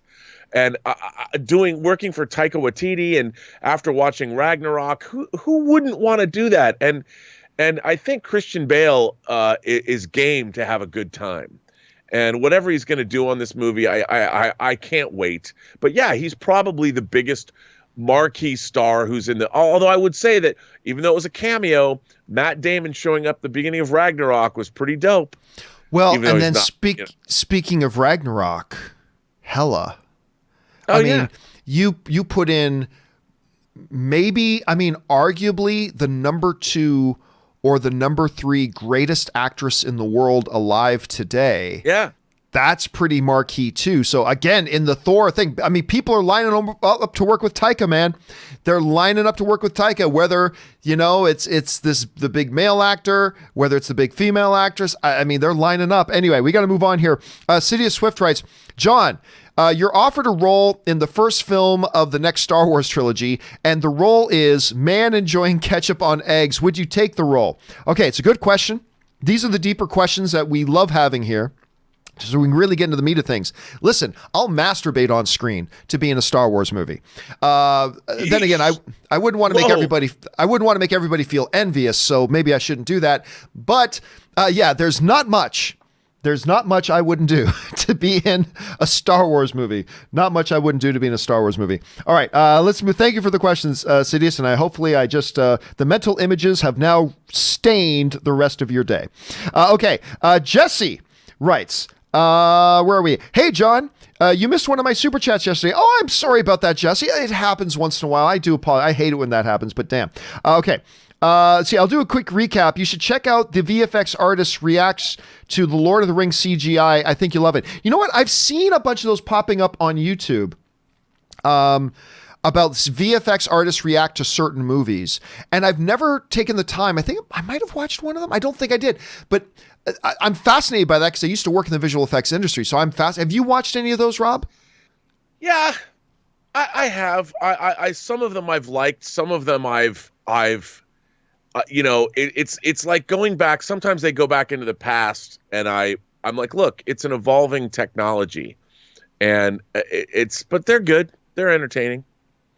All right. I do want to check those out, though. Jesse writes, hey, John. That was Jesse. Jesse then follows up with, also, today is my 22nd successful rotation around the sun without perishing, aka my birthday. Happy birthday, Jesse. May you have a fabulous day ahead of you and a fabulous year ahead of you, filled with tremendous victory. Thanks for spending part of your birthday here with us, man. I appreciate that. And have a great day, man. All right. Anonymous writer writes in, you were a spice runner. You were a stormtrooper. You were a spice runner. Weren't you a scavenger? We can do this all night. I'll tell you what. Like I've said it 100 times. Everybody knows here. I'm not a fan of The Rise of Skywalker overall. I don't think it's steaming garbage or anything. I didn't like the movie. That said, one of the things that I did think they did well was their use of humor. I thought they used humor very well in the film, maybe better than any other Star Wars movie. I mean, it didn't save the film, and that scene, I got to admit, every time I saw that movie in theater, I laughed. I at minimum chuckled and at best laughed out loud every time they came to that line. It's like, you hear this, we can do this all night. I really listen, a lot of people weren't really thrilled with the use of Poe Dameron and Finn in The Last Jedi. And I thought those were two of the weaknesses of The Last Jedi, even though I liked the film in general. But I just thought they were both used so much better, and the use of humor I thought was there too. I don't know, Rob, how did you feel about the humor in The Rise of Skywalker? I really liked the character interplay, and it made me think to myself, wow, I wish we were getting this from the get-go. And even Babu Frick I thought was funny and endearing and charming. And I would like to have seen more of that. It had more better Star Wars humor, I would say. I didn't think things like they fly now. I wasn't such a fan of that. But for the most part, I thought the humor and the character interaction was much better. And that was one of the things I liked the most about The Rise of Skywalker. All right, let's move on here. Next one up comes to us from Bullet 1510 writes, Christian Bale as Beta Ray Bill, or does the Mighty Thor comic have a cool kick-ass non-Thor male character available? Well, we've already talked about that a little bit earlier. I don't think it'll end up being Beta Ray Bill, despite the fact you can make an argument, well, Bradley Cooper did Rocket, which is true, but I don't think they're going to go that route. Again, right now, I like Magog, I like Gore, I like Cull. I just think there's a lot of potential characters there, but I'm still thinking this God of Fear. I'm still thinking Cull, God of Fear might actually end up being the one. Because that's a character. That's a character he can play. Yes, it is. And I think he could really sink his teeth into it. I think it would be really juicy.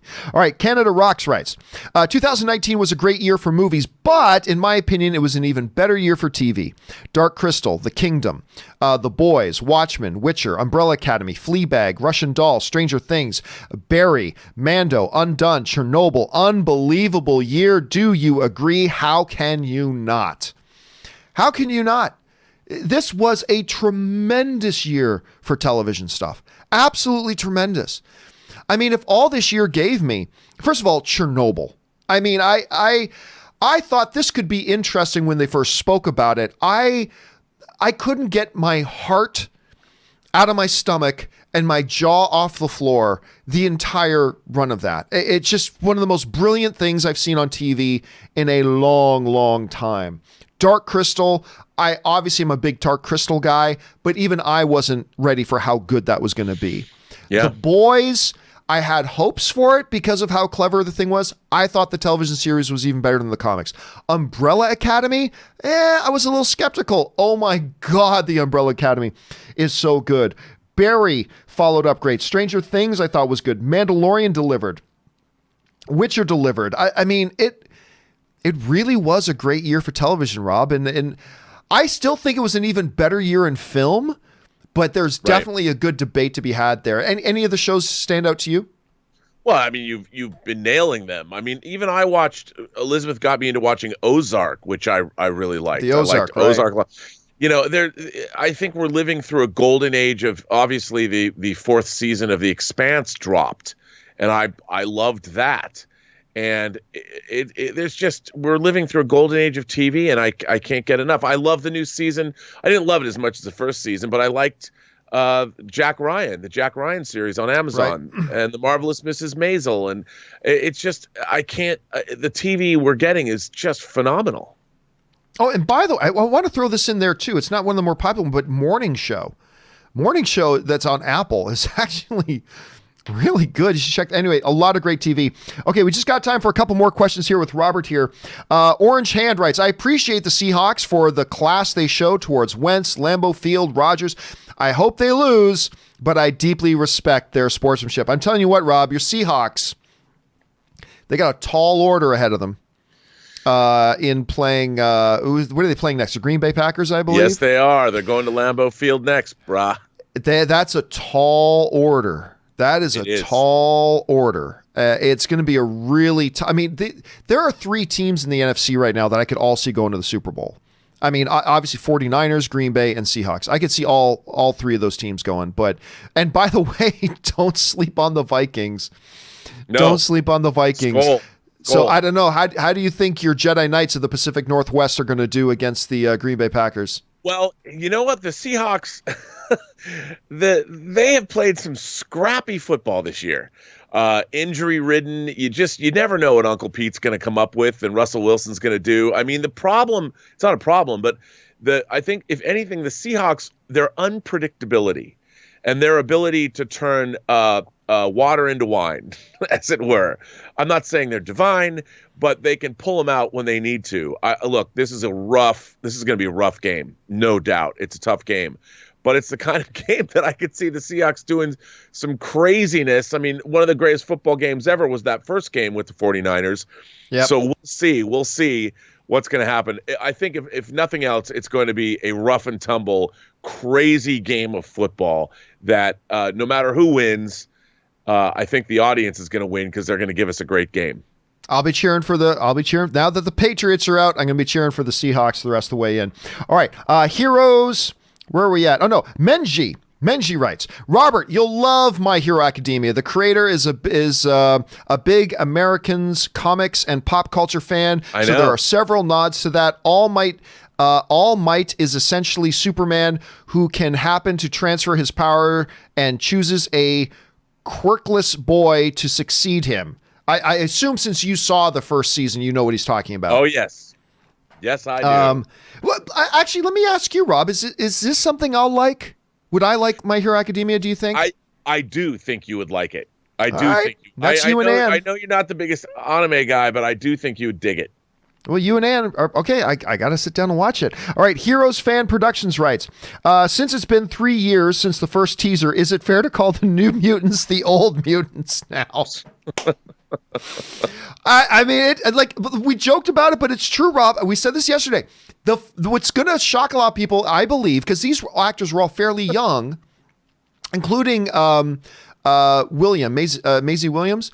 Yeah. Is that when we see them doing press, because they shot this movie almost 4 years ago. Right. When we see these people doing press for New Mutants, they are going to physically look different. than than what we're going to see in the movie. It's been that long.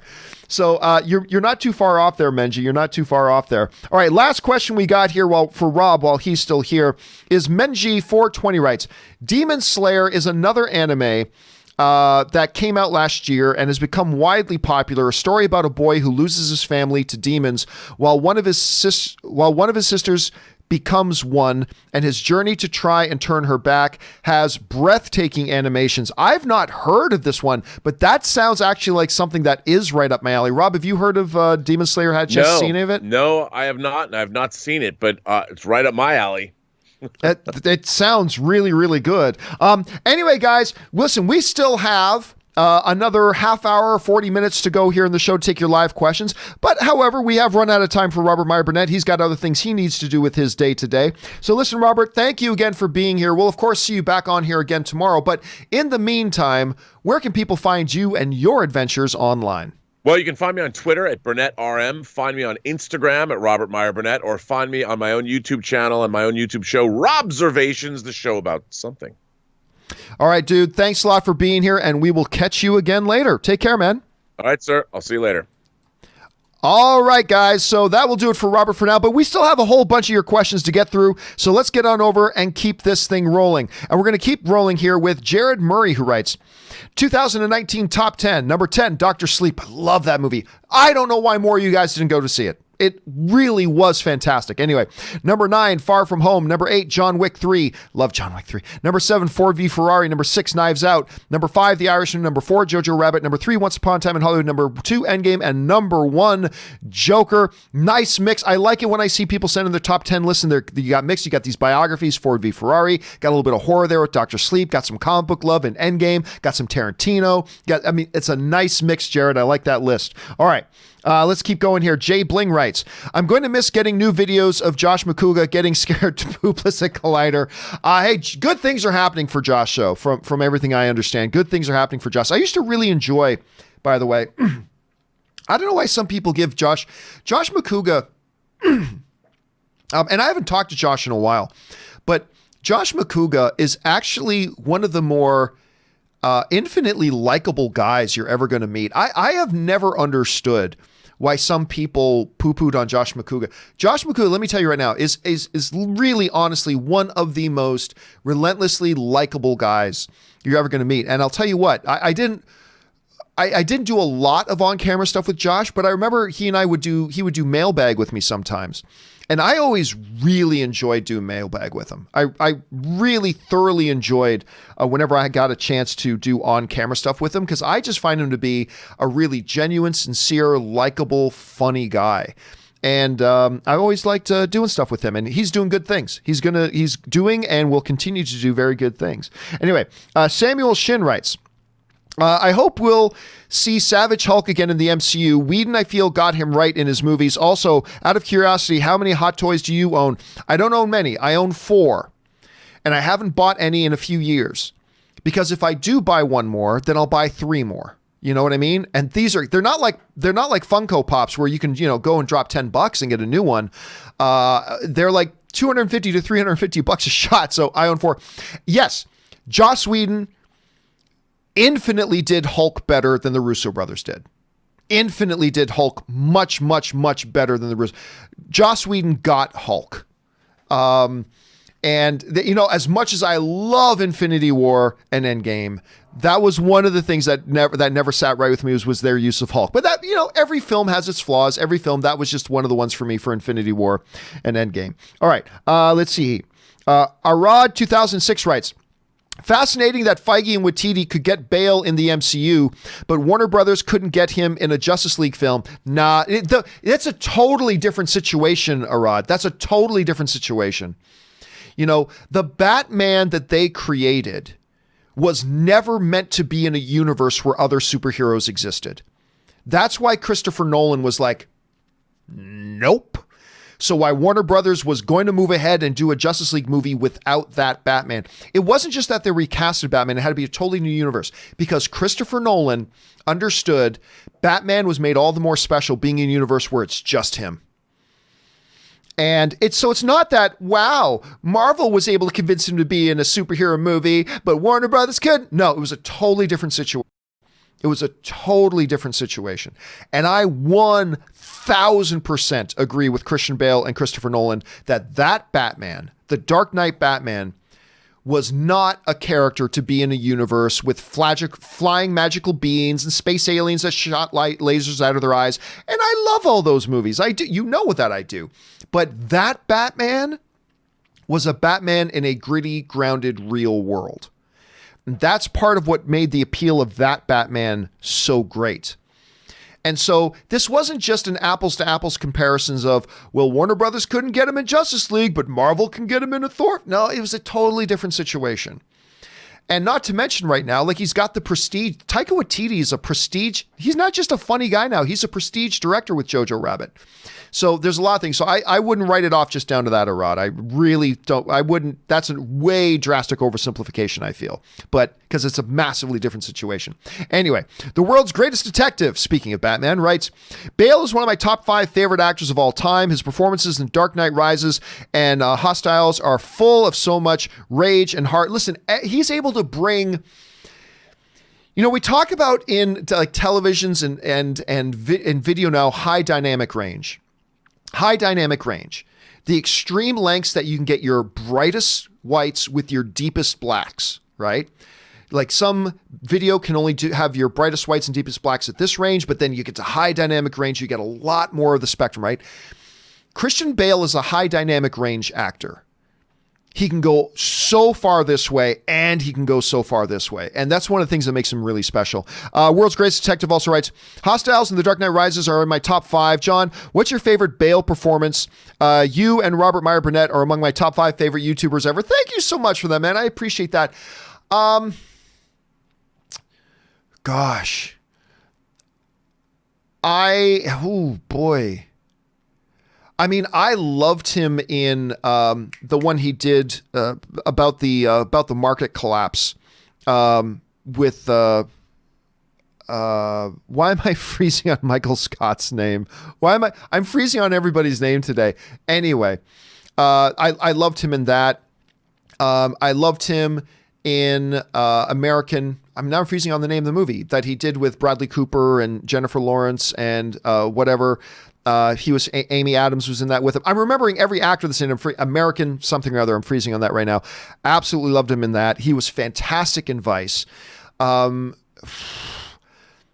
I don't know. I don't know that I can pick one off the top of my head, but those are a couple of really, really good ones. All right. Lemuel James writes, which do you prefer? The highly choreographed style of lightsaber fights from Star Wars prequels or the hack and slash style of the other films? You know what? It's different things because each one of them conveys something different. Like if you look at the lightsaber fight in Return of the Jedi between Luke and Vader in the Emperor's throne room, that fight with the choreography and the style that it used emoted emotion, right?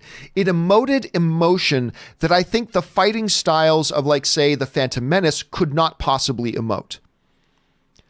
Like in every move and twist, anger and rage and caution and disappointment and sadness was all being physically expressed through the movements of that fight between Luke and Vader. There was emotion being conveyed through the movement, right?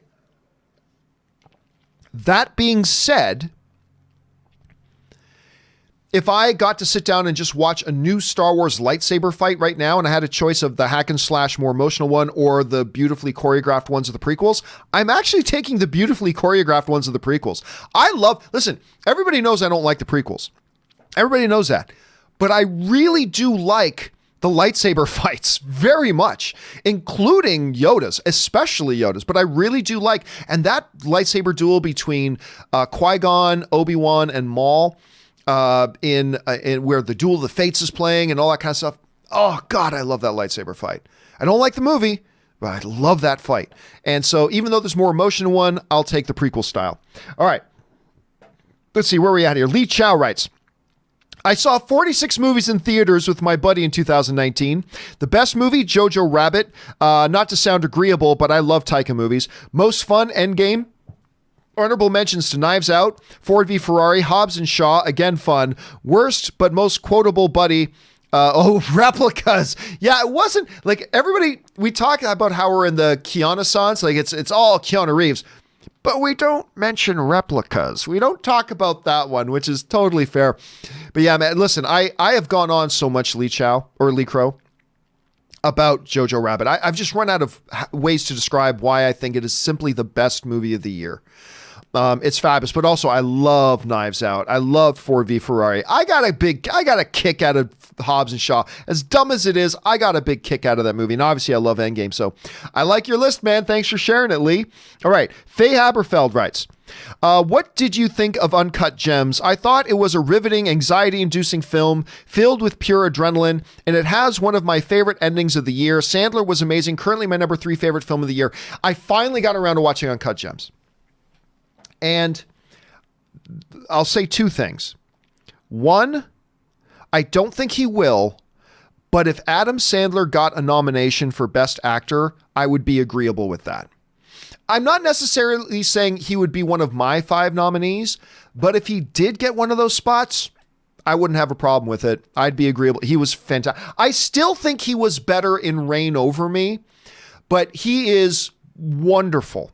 To the point, almost to the film's detriment, that I think he just carried the film with that performance. I thought he was really good.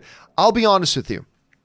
While I very much enjoyed Uncut Gems, at the end of the day, I did not love it as much. So look, if we're breaking ourselves into camps between the people who dislike the film and people that like the film, I fall into the people that like the film camp. I'm on your side. But it's not a top 10 film of the year for me.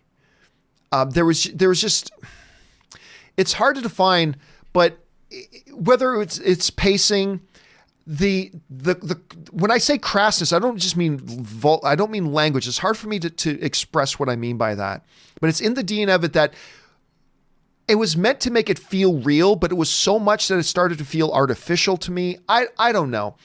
There were some things that logically didn't make a lot of sense to me. At the end of the day, I walked around going, man, that was a really good movie.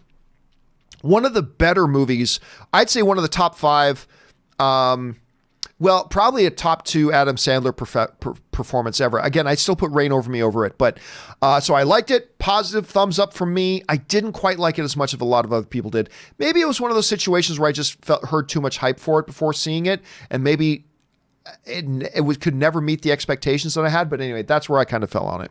All right, SM89 writes, when I see people surprised that Palpatine hooked up and had a kid at some point, my immediate response is, who's saying no to him? When Sheev comes strutting that ass in, you're either going to ride the lightning or you're going to get thunderstruck. Somebody else pointed out the other day, it's like, hey, listen, as a vicious, evil dictator in the universe, he could, force anybody to do whatever you want to do. True. It's just weird to think about Sheev Palpatine having a kid. That's all. I think that's all the people. I think everybody understands he's the emperor. He's a evil, vile despot who can do whatever he wants. We get that. I think what most people are just saying, though, is just weird thinking of him doing the bump and grind nasty. You know what I mean? So it's just weird to think about that. All right. Cody John Walker writes, sends in a really large tip. Thank you so much. Hey, listen, when people send in a support that's this big, $50 or more, we take those questions and we make them their own standalone videos. So if there's a question in here, Cody, we're going to do it in its own standalone video in the coming days. But for now, let's just address it quickly. And thank you for supporting the channel on that level, man. We appreciate that around here. I admit, bad first question from me on Endgame to The Rise of Skywalker. Thanks for answering. Still, number 1 movie talk show I listen to is yours. Thank you so much for that, Cody. I appreciate that. Question 2. Do you have a movie or movies you watch at least once a year besides Star Wars or MCU/DC type that you feel is one of the best? Mine is Lincoln. Oh, Lincoln's great. Honestly, yeah, and I'll go more into this when we do a standalone thing for you, but honestly, I have many films that I try to watch at least once a year. There's a number of films I try to watch at least once a year. Now, there are many that it takes me longer to get around to them than that. One of the big ones that I watch every single year are a couple of my all-time top 10 list. I watch Lawrence of Arabia. I watch Spartacus. I try to watch Godfather at least once a year.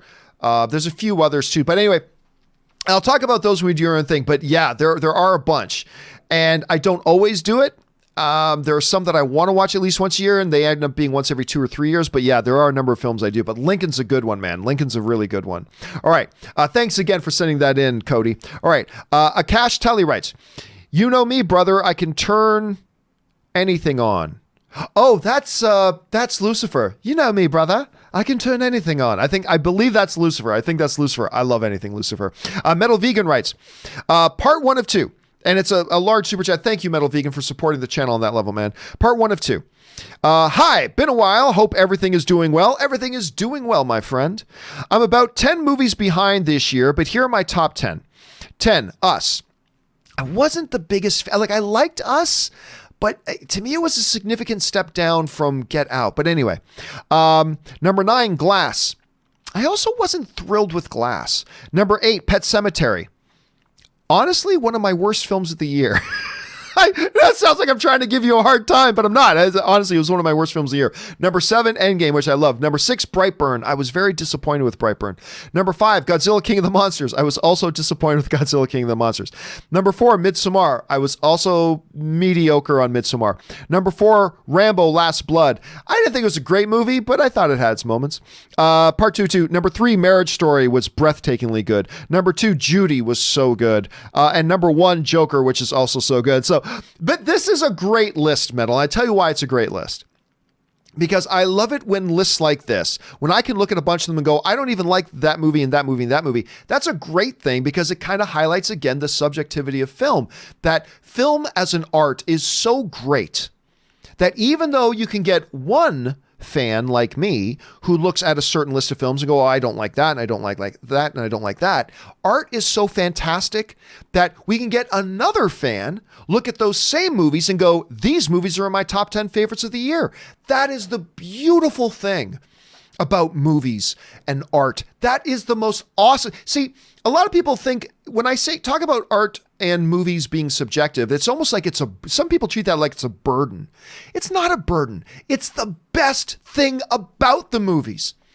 It's that we can be in a clan of all film fans, and yet we still see all these different films and we have different experiences and different interpretations of them and different opinions of them. And to me, that is the most celebratable thing about movies. So I love your list, Metal Vegan. I don't love all the films on your list, clearly, but I love the list and I love what it represents. So thanks for sharing that, man.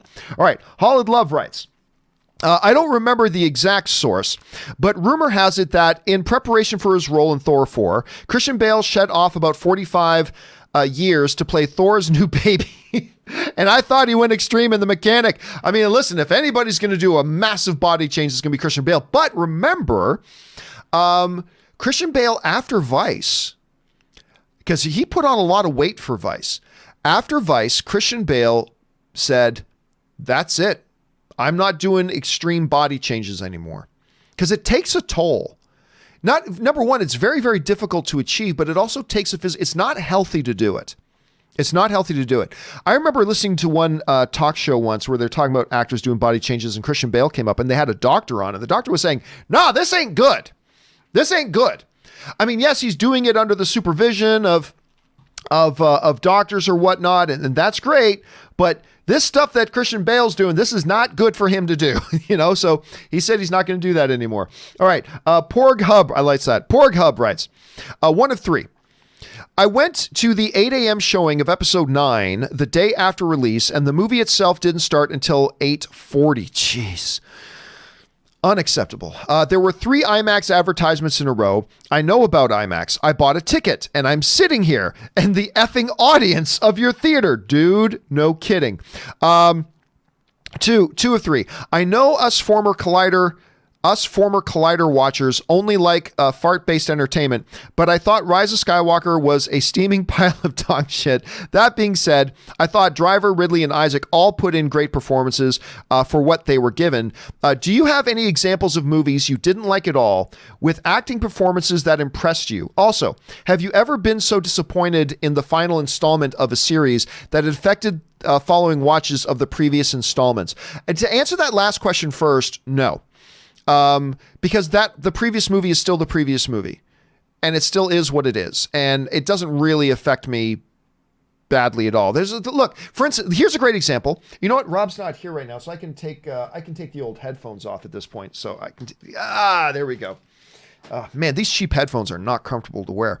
A great example of that, and granted, this was only a 2-part franchise, but was the Billy Crystal, Robert De Niro films Imagine Analyze This and Analyze That. The two different films. Analyze This and then Analyze That. Analyze This is a ripping, hilarious movie.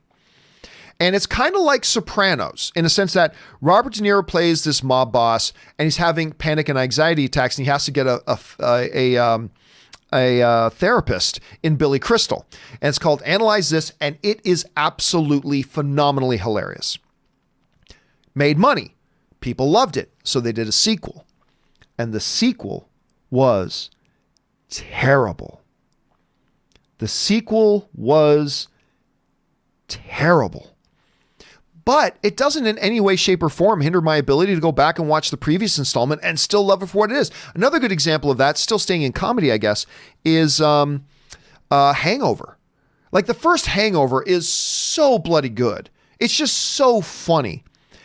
And the sequels had their moments, but not so good. Doesn't at all affect my ability to go back and watch a previous one and really enjoy a previous one. I'm not a fan of The Rise of Skywalker, but that in no way, shape, or form affects my ability to, say, watch The Force Awakens, because I love The Force Awakens and enjoy that. You know, I hated the prequels, but that never affected my ability to go back and watch the original Star Wars trilogy to appreciate that. As far as bad movies with great performances, there's just too many to mention. I mean, it happens all the time. There are many, many bad movies. Here's a good example. Just this past year, somebody brought up Glass this year. I didn't think Glass was very good. I'll be honest with you. Glass, I did not think was very good. I thought Split was far better.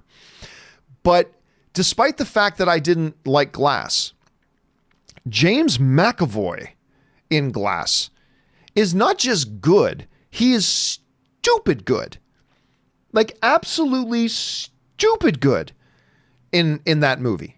Like, listen, if they had given him an Academy Award nomination for that bad movie, I wouldn't have argued, because I honestly thought what he was able to do in that movie was, my jaw was on the ground as McAvoy cycled through the various characters in the head, right? I just couldn't believe that there are actors who have that kind of talent.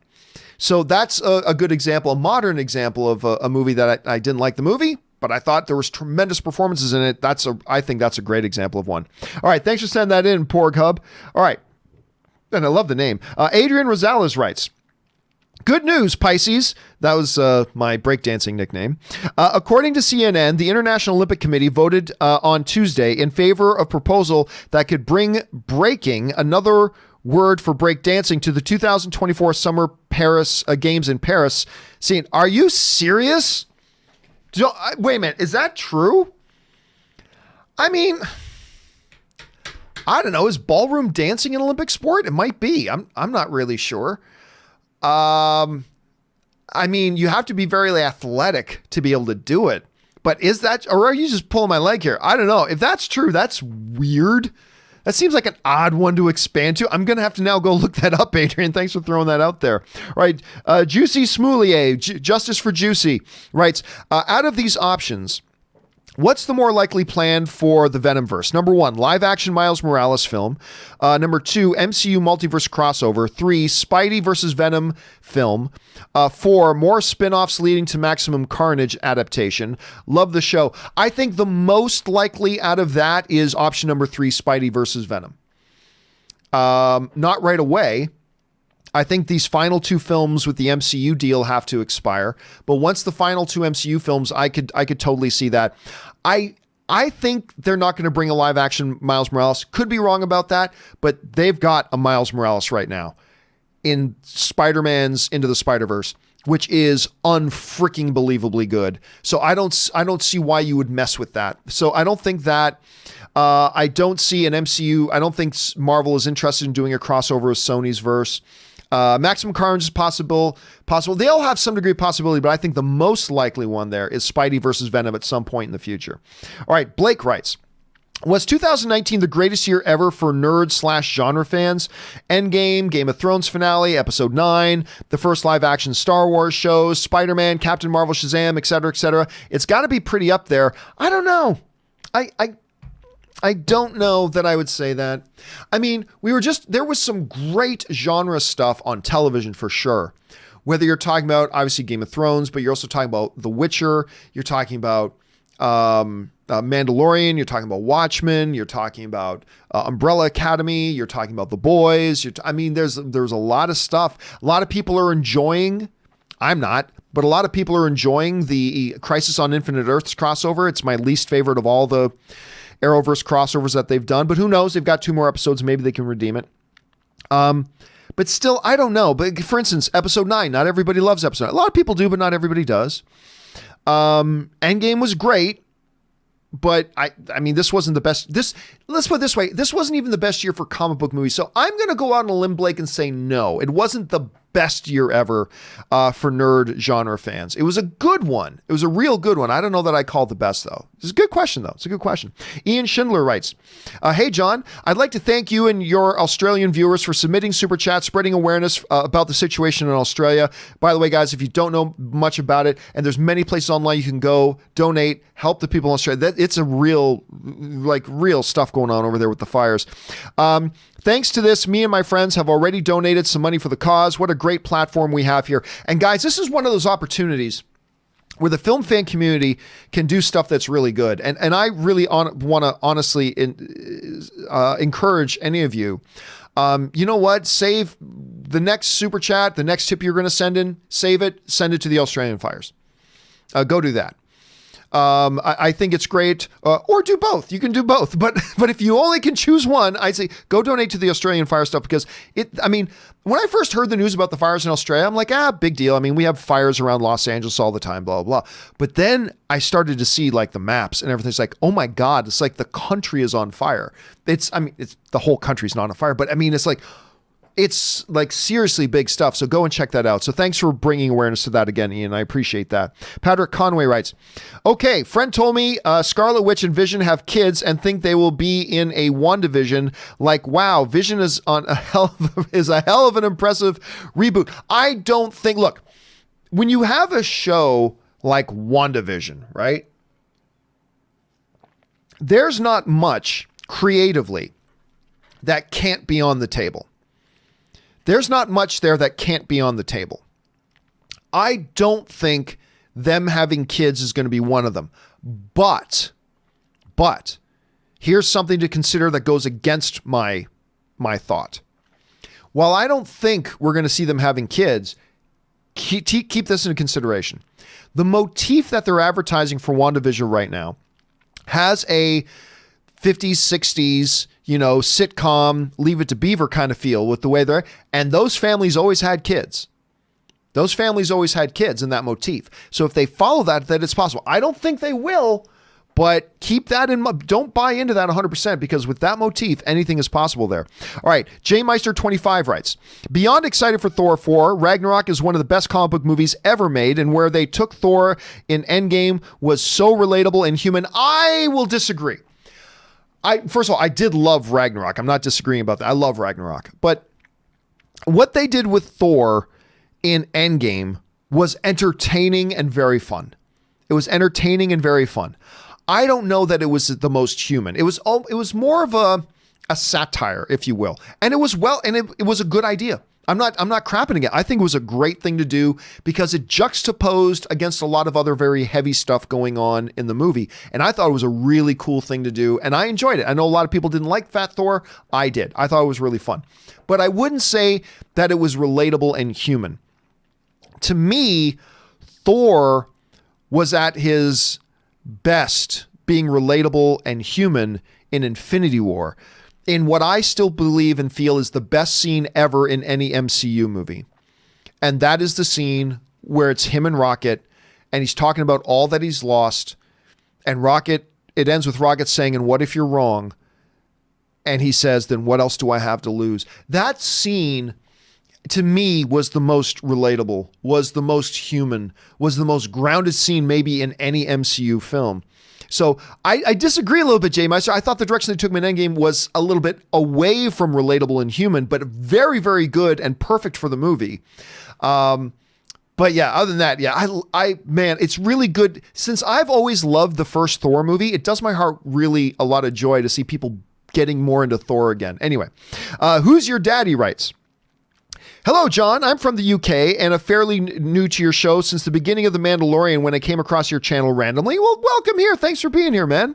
And I have to say, I watch your shows every day and I look forward to them as much as I did The Mandalorian. Oh, thanks so much, man.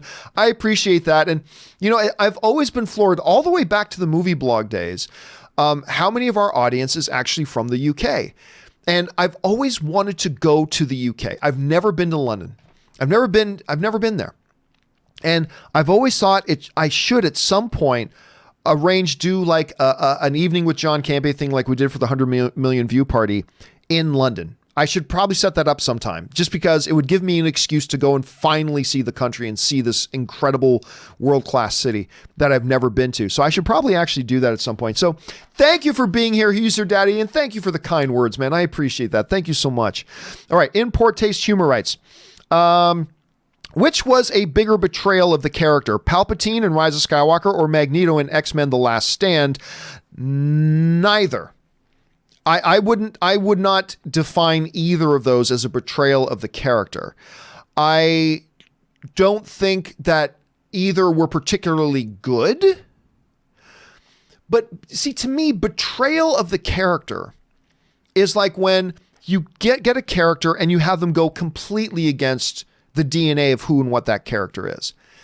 Palpatine, while making some odd choices, Palpatine was still Palpatine in that movie. So I didn't like the way they used Palpatine in Rise of Skywalker, but it was still Palpatine. I didn't consider it a betrayal of the character. Same with Magneto in X-Men: The Last Stand.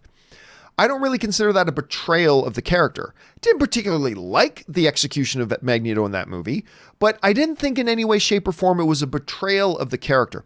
Now, we might be just dealing with an issue of semantics here, but yeah, I wouldn't say that either of them, to be honest with you. I don't think either, while neither were particularly good, I don't think either of them were betrayals of the character either. So anyway, that's just my thought. Interesting question, though. All right, Matthew DeFrentius writes, Freidus writes, with the Emperor now being able to survive a fall of insane proportions, does this open up the possibility that Mace Windu could be alive, one arm in it, ready to chop off Imperial's heads and moment's notice? We need answers. I don't think so. I mean, this discussion has been around for a long time about whether Mace actually survived. I don't think so. I mean, and by the way, with Palpatine, there are a couple of things I need to wonder. This is one I've always had about Star Wars. Jedis are able to levitate even spaceships. Yoda could pull an X-Wing fighter out of the ground. Why can't they just levitate themselves? And then the Rise of Skywalker, we actually see a Jedi in Rey sitting there levitating, right? So why is falling ever a problem for a Force user? I've never understood that. Ever have I understood that. We see Jedis using the Force to throw physical things around all the time. Why can't they just make themselves, as a physical thing, levitate and stop falling? I've never understood that.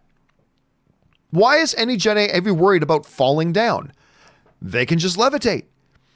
I mean, hell, if you can reach into the sky and pull a spaceship out of the sky, can't you just take your little 115 pound frame and just lift it up out the ground? It's always been a big inconsistency to me. Because if you have telekinesis of any kind, and I know the Force is different than telekinesis, but in principle, if I have the ability to reach my hand across the room, I've got a giant standee of Henry Cavill as Superman in my corner. Some of you have seen it before, but I've got a giant standee of Henry Cavill as Superman in my corner here. If I had the ability to reach over and just lift him up in the air with nothing, I should be able to do that to my own body, should I not? And that's always been an inconsistent thing to me with Jedis. Always been an inconsistent thing. Dick Zit Weasel Cockknuckle writes, that's a good way of combining all three. I love The Rise of Skywalker, unironically, despite being aware of why it's bad in each scene, both from a critical and Star Wars fan lore perspective. Is that weird? Also, haven't seen the original trilogy. I hope you can forgive my saying it. No, listen, if you haven't seen the original trilogy, I ain't mad at you. I'm jealous. because you, unlike me, you have in front of you the opportunity to watch the original trilogy for the first time. I'll never be able to do that again. And by the way, you're not alone. The majority of people really like The Rise of Skywalker. I'm just not one of them, and that's okay. It's all right. I love that people love movies, even if they're movies that I don't like. So you are not alone. The majority of people do like the movie, but there's also a bunch of vocal people, including some with shows, that didn't like it, and that's all perfectly fine and fair. But no, man, I ain't mad that you haven't seen Ain't No Sin. It just means you have a great opportunity to watch those movies for the first time. Dylan Aberts writes, if Dave Filoni wasn't part of The Mandalorian, would we have ever seen the Darksaber? Yes. Because I feel like all this connection to Clone Rebels, I feel is from Dave. It wasn't. John Favreau, it's been documented that John Favreau actually had the whole season kind of generally mapped out of Mandalorian when he went to Kathy Kennedy with the pitch. And that includes all the major arcs. And clearly, with Moff Gideon having the Darksaber, I have very little doubt that was part of the original premise to lead into season 2. Now, having later bringing on, remember, Dave Filoni didn't get involved until after John Favreau went to Kathy Kennedy and made this pitch.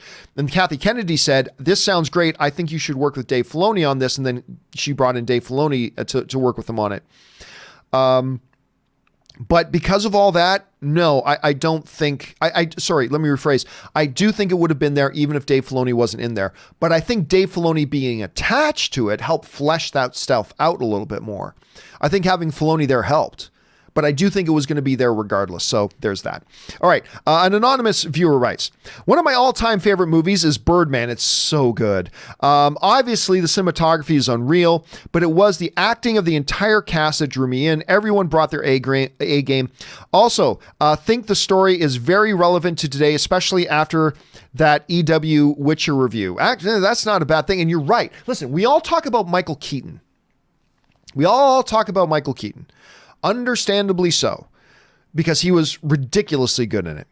Some might argue maybe even he should have won the Academy Award that year. Maybe not, but hey, at least he was nominated. But like, yeah, there are other, like Emma Stone's performance is underrated. Ed Norton was so good in that movie. And look, I could list the entire cast. Everybody in that movie was so freaking good. And the script was great and it was insightful and it was weird at the same time. And that was just a great movie, man. It was just an absolutely great movie. Dixit Cockknuckle III writes, to clarify, I meant some scenes, not all. From a certain point of view, there's no objectively bad and I'm no critic. No big deal. No, I totally got what you're saying. That goes without saying, dude. No problem. Totally understand, but thanks for clarifying anyway.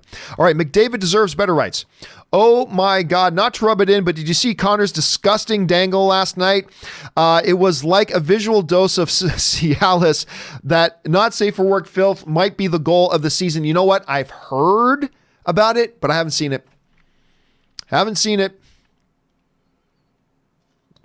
Me and Ann were out doing some stuff last night, doing some work, and I did not see it, but I've heard some stuff about it, but I'm not surprised to hear about it. But anyway, thanks for rubbing it in. All right, Daniel H. writes, I'm reading from Screen Rant that Hans Zimmer has been brought in to do a replacement to do No Time to Die, sploosh. I mean, again, we talked about that earlier in the show. Yeah, on the surface, that seems exciting, but it also causes me some anxiety. It's so late in the game. He's working on 3 other films this year. Yeah, Hans Zimmer's attached. Yay! But then you realize the circumstances of which they're in now, and there's probably going to be a lot of music that isn't even him composing it at this point. So I still don't know if it's a great thing. If they had made this announcement 2 months ago, I would be over the moon about it. But at this point, I don't know. I'm a little apprehensive. All right. Where are we at here? JC is my girl's hall pass. Well, good to know. Thank you for that. When people are pointing out the similarities between Endgame and The Rise of Skywalker, no one seems to point out the similarities between Babu Freak's Hey and Hulk's time travel. Is it just me or are they pretty much the same joke?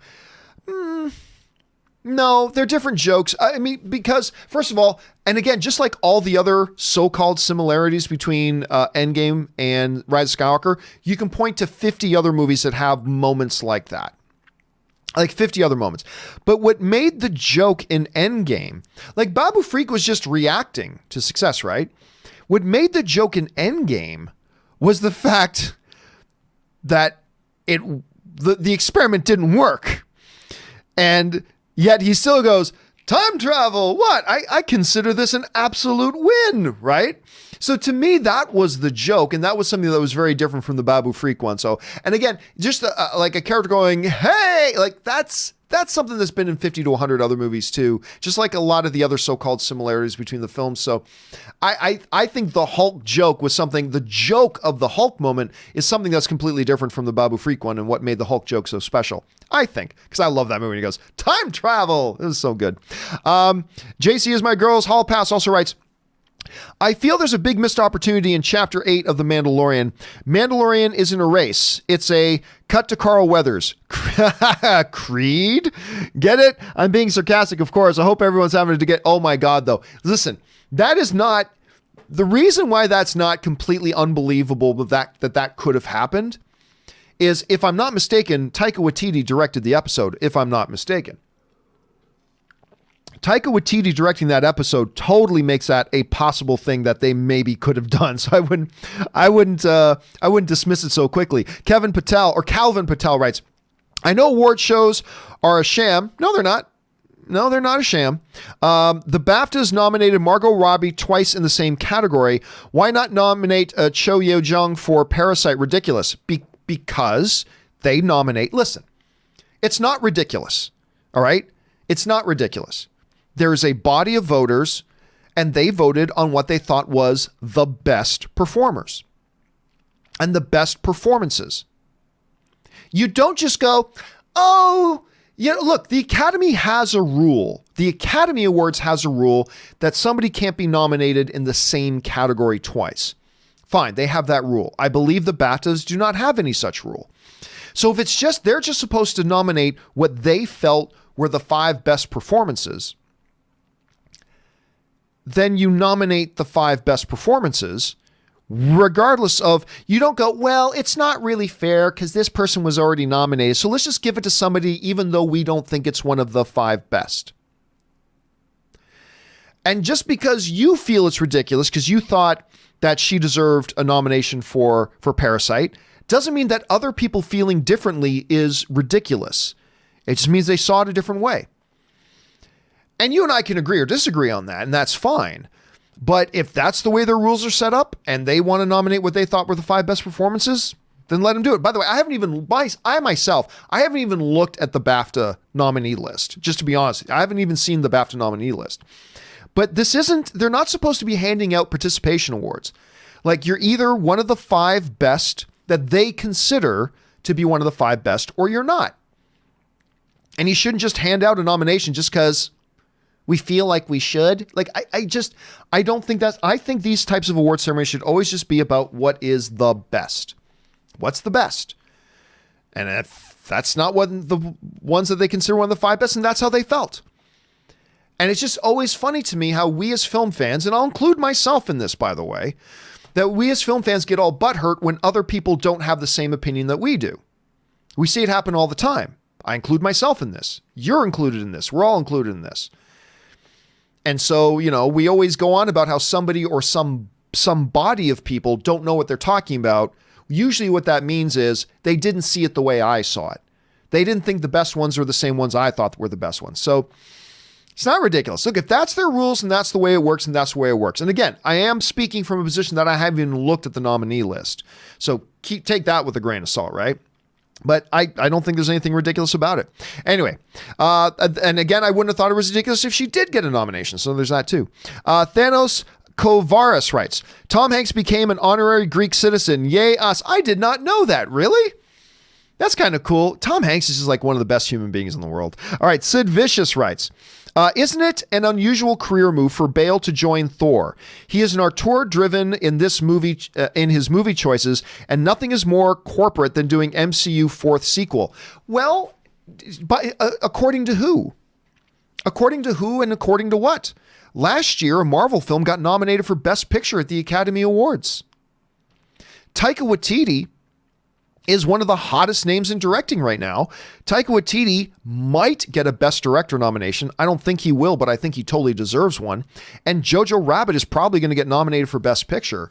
So, I mean, he's one of the hottest names in directing right now. Actors love to work with great directors. So there's something there. A Marvel film just got nominated for Best Picture at the Academy Awards last year. There's probably going to be a comic book movie this year nominated for Best Picture, which of course Joker, which is a different thing, but still. So, I mean, this whole trying to make it black and white, it's like Marvel films are just corporately produced stuff. No, there's a reason why a lot of prestige actors are lining up. The stories are getting better. The movies are getting better. They just got nominated for Best Picture, all this kind of stuff. So it's got to be a real compelling thing to work with Taika Waititi as a director. And they must have presented him with the script and presented him with the character that he looked at the character and went, I would love to play that role.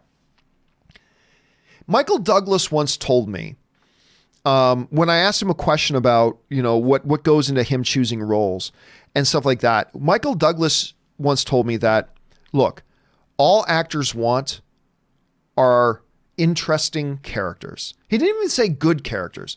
He told me, he said, all actors want are interesting characters. We love what we do. And if we can get an interesting character, then we want to play that.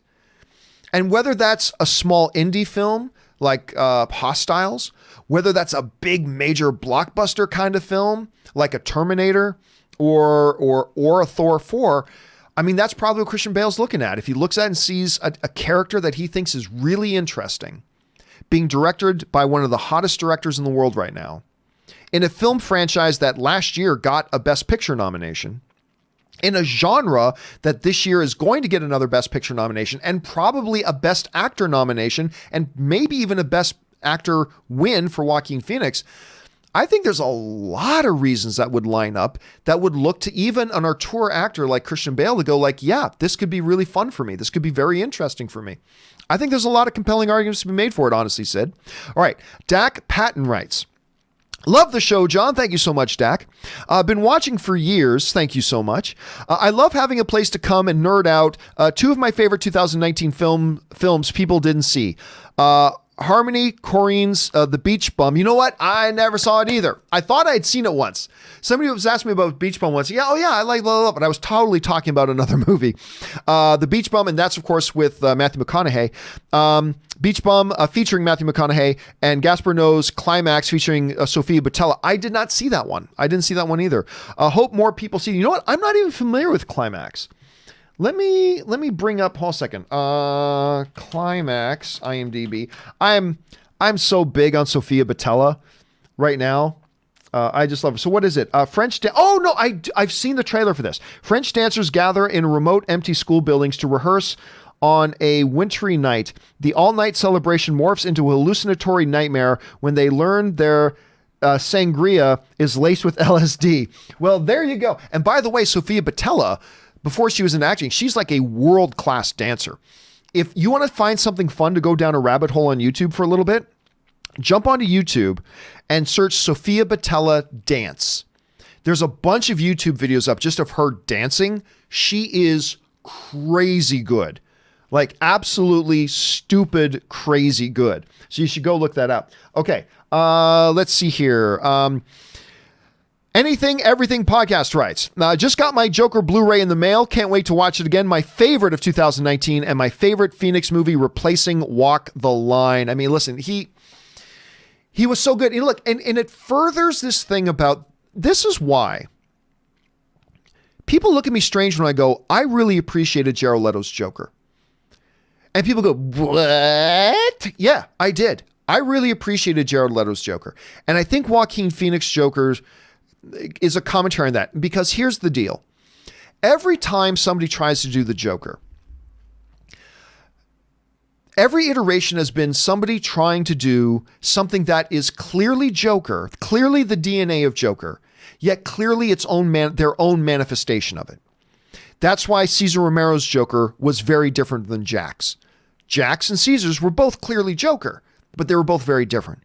Heath's Joker was clearly different than Jack's. Even though at their DNA, they're both clearly Joker, but they were expressed and manifested completely differently. Even if you want to just go into animation, Mark Hamill's Joker, clearly Joker, but a very, very different type of Joker.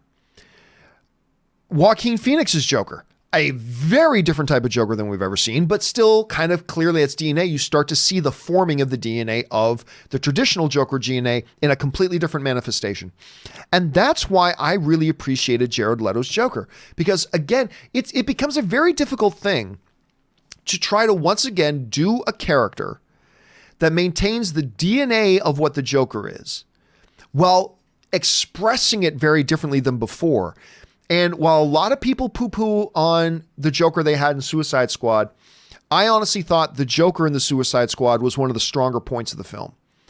And I thought that toxic, terrible, dark, twisted, codependent relationship between Joker and Harley was fascinating to watch on screen. And I thought one of the biggest problems of that Suicide Squad was that they didn't lean more into that and utilize that character and that dynamic between those two characters more. I thought they should have. But yeah, I get a lot of heat for that. But yeah, and I think the Joaquin Phoenix Joker just really shines a spotlight on that. But that's just my take on that. Thanks for sharing that, man. Okay, guys, we just got a couple minutes more here. Robert Wright writes, what are your thoughts on the Morbius movie? Since it's Spider-Man related, I'm excited as I am a huge Spider-Man fan. I still think it's a little bizarre that we're getting a standalone Morbius movie, but I'm hoping it turns out good. Listen, Robert, I mentioned this yesterday on the show. I am fascinated by this Morbius film. Now, I don't know if it's going to be a total train wreck of a movie, and I don't know if it's going to be the next Best Picture nominee film. I have no idea, but I am fascinated by it. What I do know is this. People yelled and screamed that Venom would never work because it didn't have Spider-Man in it. Venom was fun. Venom was a really fun movie. I enjoyed it a lot. The vast majority of the audience really enjoyed it. Made over $800 million at the worldwide box office. Despite everybody saying you can't possibly do Venom without Spider-Man, they did it, and they did it really well. Morbius, I think, is going to be even more challenging for them. But as we were just speaking about Joker and Jared Leto's Joker, I think you got a tremendously gifted actor playing it. And it's, as of right now, we have no idea what this movie is going to feel like. We haven't had any promotion yet and all that kind of stuff. I'm guessing within the next month or two, we're going to start getting some promotion. But I will just say I am fascinated by it. I have no idea if it's going to be good or bad, but right now I'm completely fascinated by it. All right, a guy from Columbia writes, given the success of Jon Favreau as a director, executive and showrunner, and especially with what he did with Mandalorian, do you think he is a good candidate to get the high executive position at Lucasfilms and eventually take over Kathleen Kennedy's job? Not necessarily. And here's why. They are two very different jobs. Being a creative and being an executive are two very different jobs. Like, I remember, I think people have stopped saying it now after they've seen the episodes that Dave Filoni directed. And I keep running the risk of sounding like I'm anti-Dave Filoni. I'm not. I think Dave Filoni's great. I've met him a few times. He'll probably never remember me, but I think he's wonderful. Okay? I think Dave Filoni is wonderful. That said, I couldn't help but always shake my head for years when people go, because they like Clone Wars, Dave Filoni should run Scout. He would know. He is so unqualified for that job. It's crazy. It's completely different work. It's completely different functions, and it's a completely different job that requires skill sets that he doesn't have. It's a completely different job.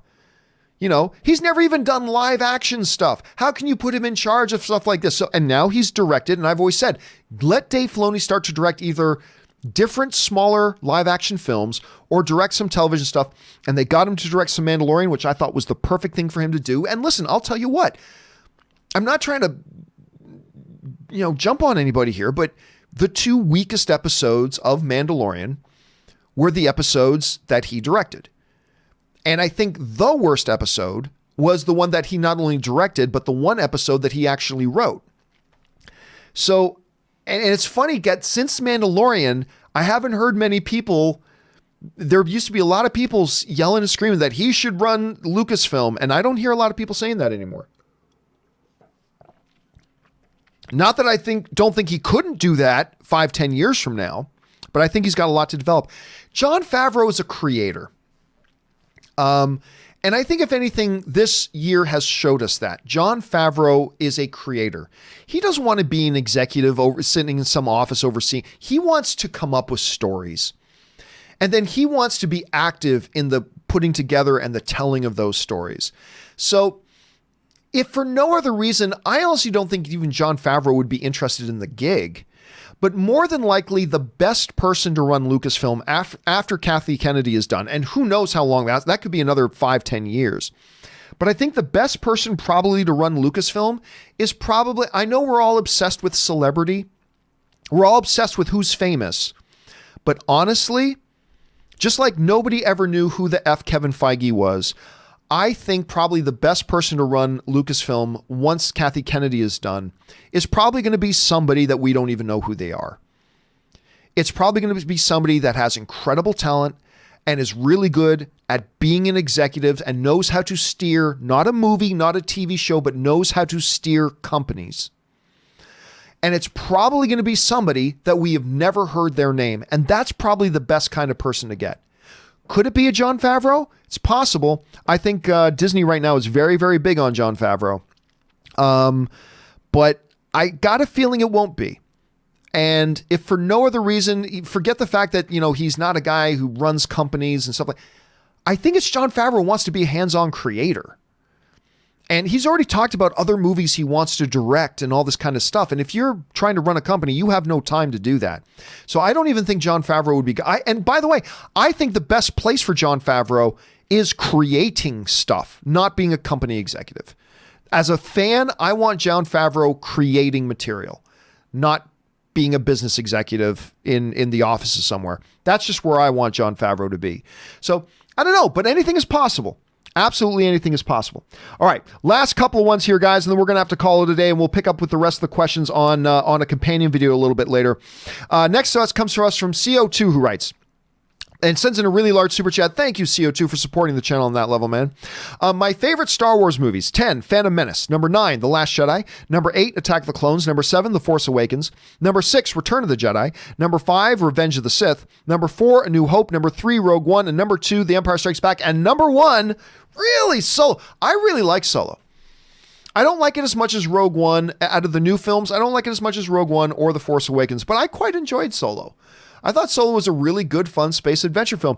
And again, this goes back to one that was sent in yesterday, CO2, that I love even just seeing Star Wars fans list their favorites, because all of our lists look different, whether they look drastically different or just a little bit different. Yours looks drastically different than mine. I mean, to some degree, it looks drastically different than mine. But we're all Star Wars fans. And I think that's just a great testament to the Star Wars fandom, to the Star Wars lore, all that kind of stuff, that our lists, we're all Star Wars fans and our lists all look different. And I think that's great. Thank you so much for sending us C2. And it's nice to see somebody appreciating Solo that much. It's good to see.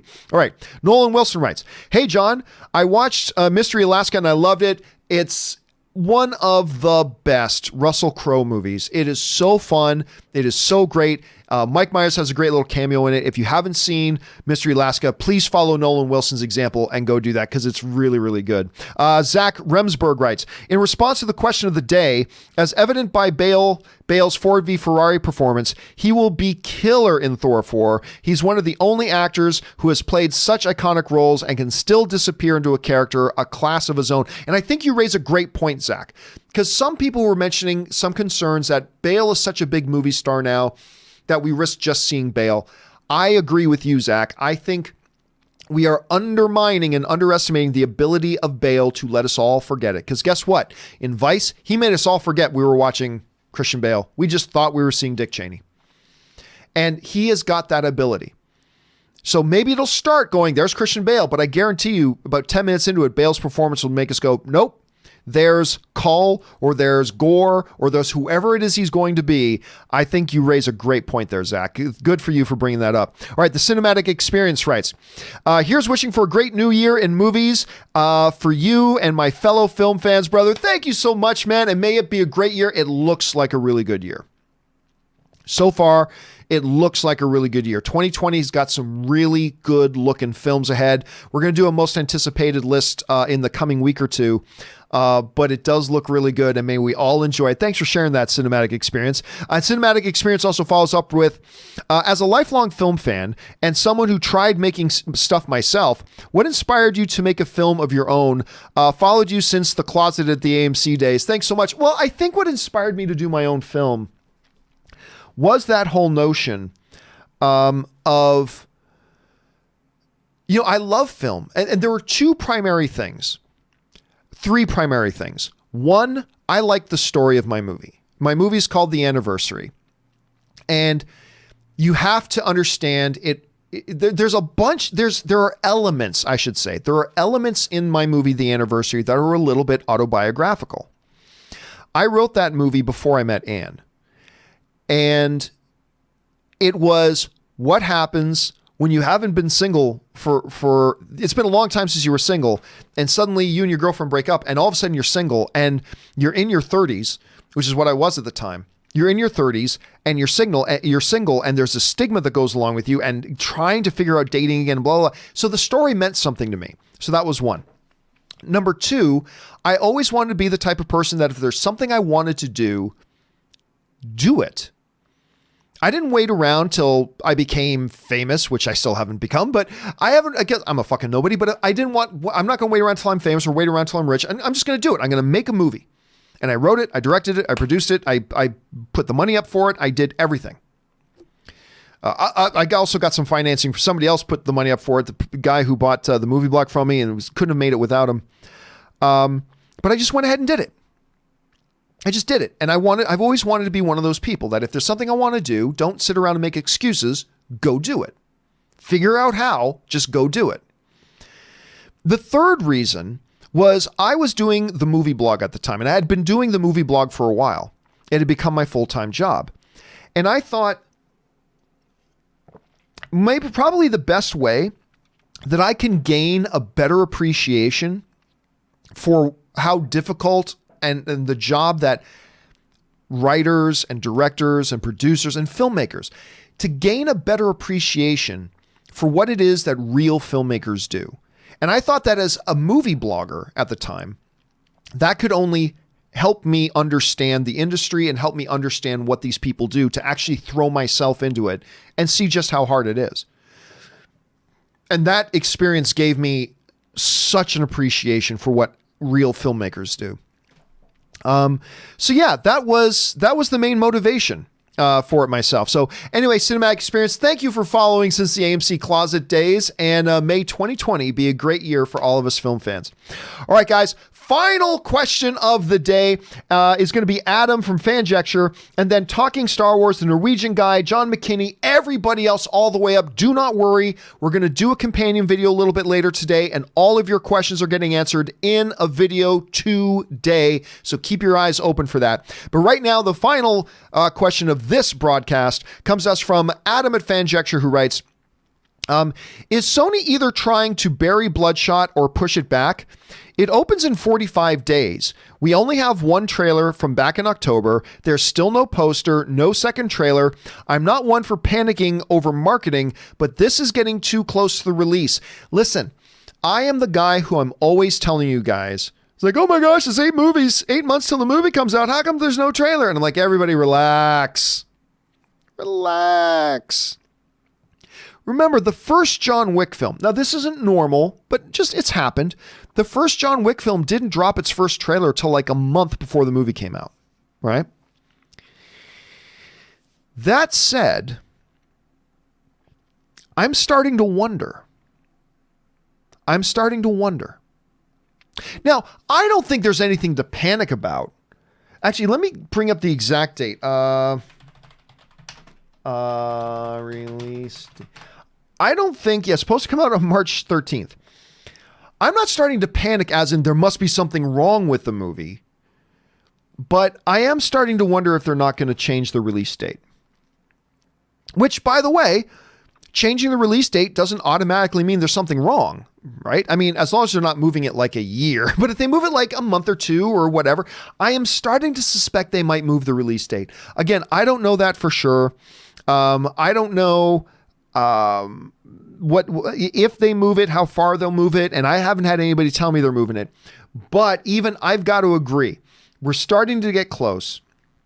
We are just about 2 months away from it coming out, just over 2 months away from this thing coming out. I cannot help but worry about or wonder if we're not going to hear about a release date change at this point. Because, you know, being a bigger blockbuster style film, you would suspect there would be more marketing at this point, and there simply hasn't been. So listen, if we don't hear anything in the next 2 weeks, then I'm going to really start to believe they are moving it. But for right now, I suspect they may be moving it, but let's still believe they're going to make that release date. For now, we'll find out soon. All right, guys, that will do it for today's installment of the John Campea Show. Thank you guys so much for being here and being a part of the show today. Thanks to Robert Meyer Burnett for always making the day better. And of course, he will be back on again tomorrow. Hopefully, we're going to get some of those Skype issues worked out and get all that fixed for tomorrow. I know that about half of the show, his video quality wasn't very good. Seemed to correct itself, but we'll see if we can make sure we get that fixed for tomorrow. My apologies for that, guys. You know I want to give you the best viewing experience that I can, and I always feel kind of embarrassed when we don't deliver that, so I apologize for that. We'll try to do better tomorrow. Thank you to all you guys for being here and making today's show a part of your day. Totally honored that you would make this a part of your day. And a special thank you to all you guys who sent in the questions, because not only did you give us great fun things to talk about, you also supported the channel while you were doing that, and you're the type of people who support the content that you like to watch. So all of us here on the John Campea YouTube channel, thank you deeply for that. All right, guys, that'll do it for me for now. My name is John Campea, and until next time, guys, bye-bye.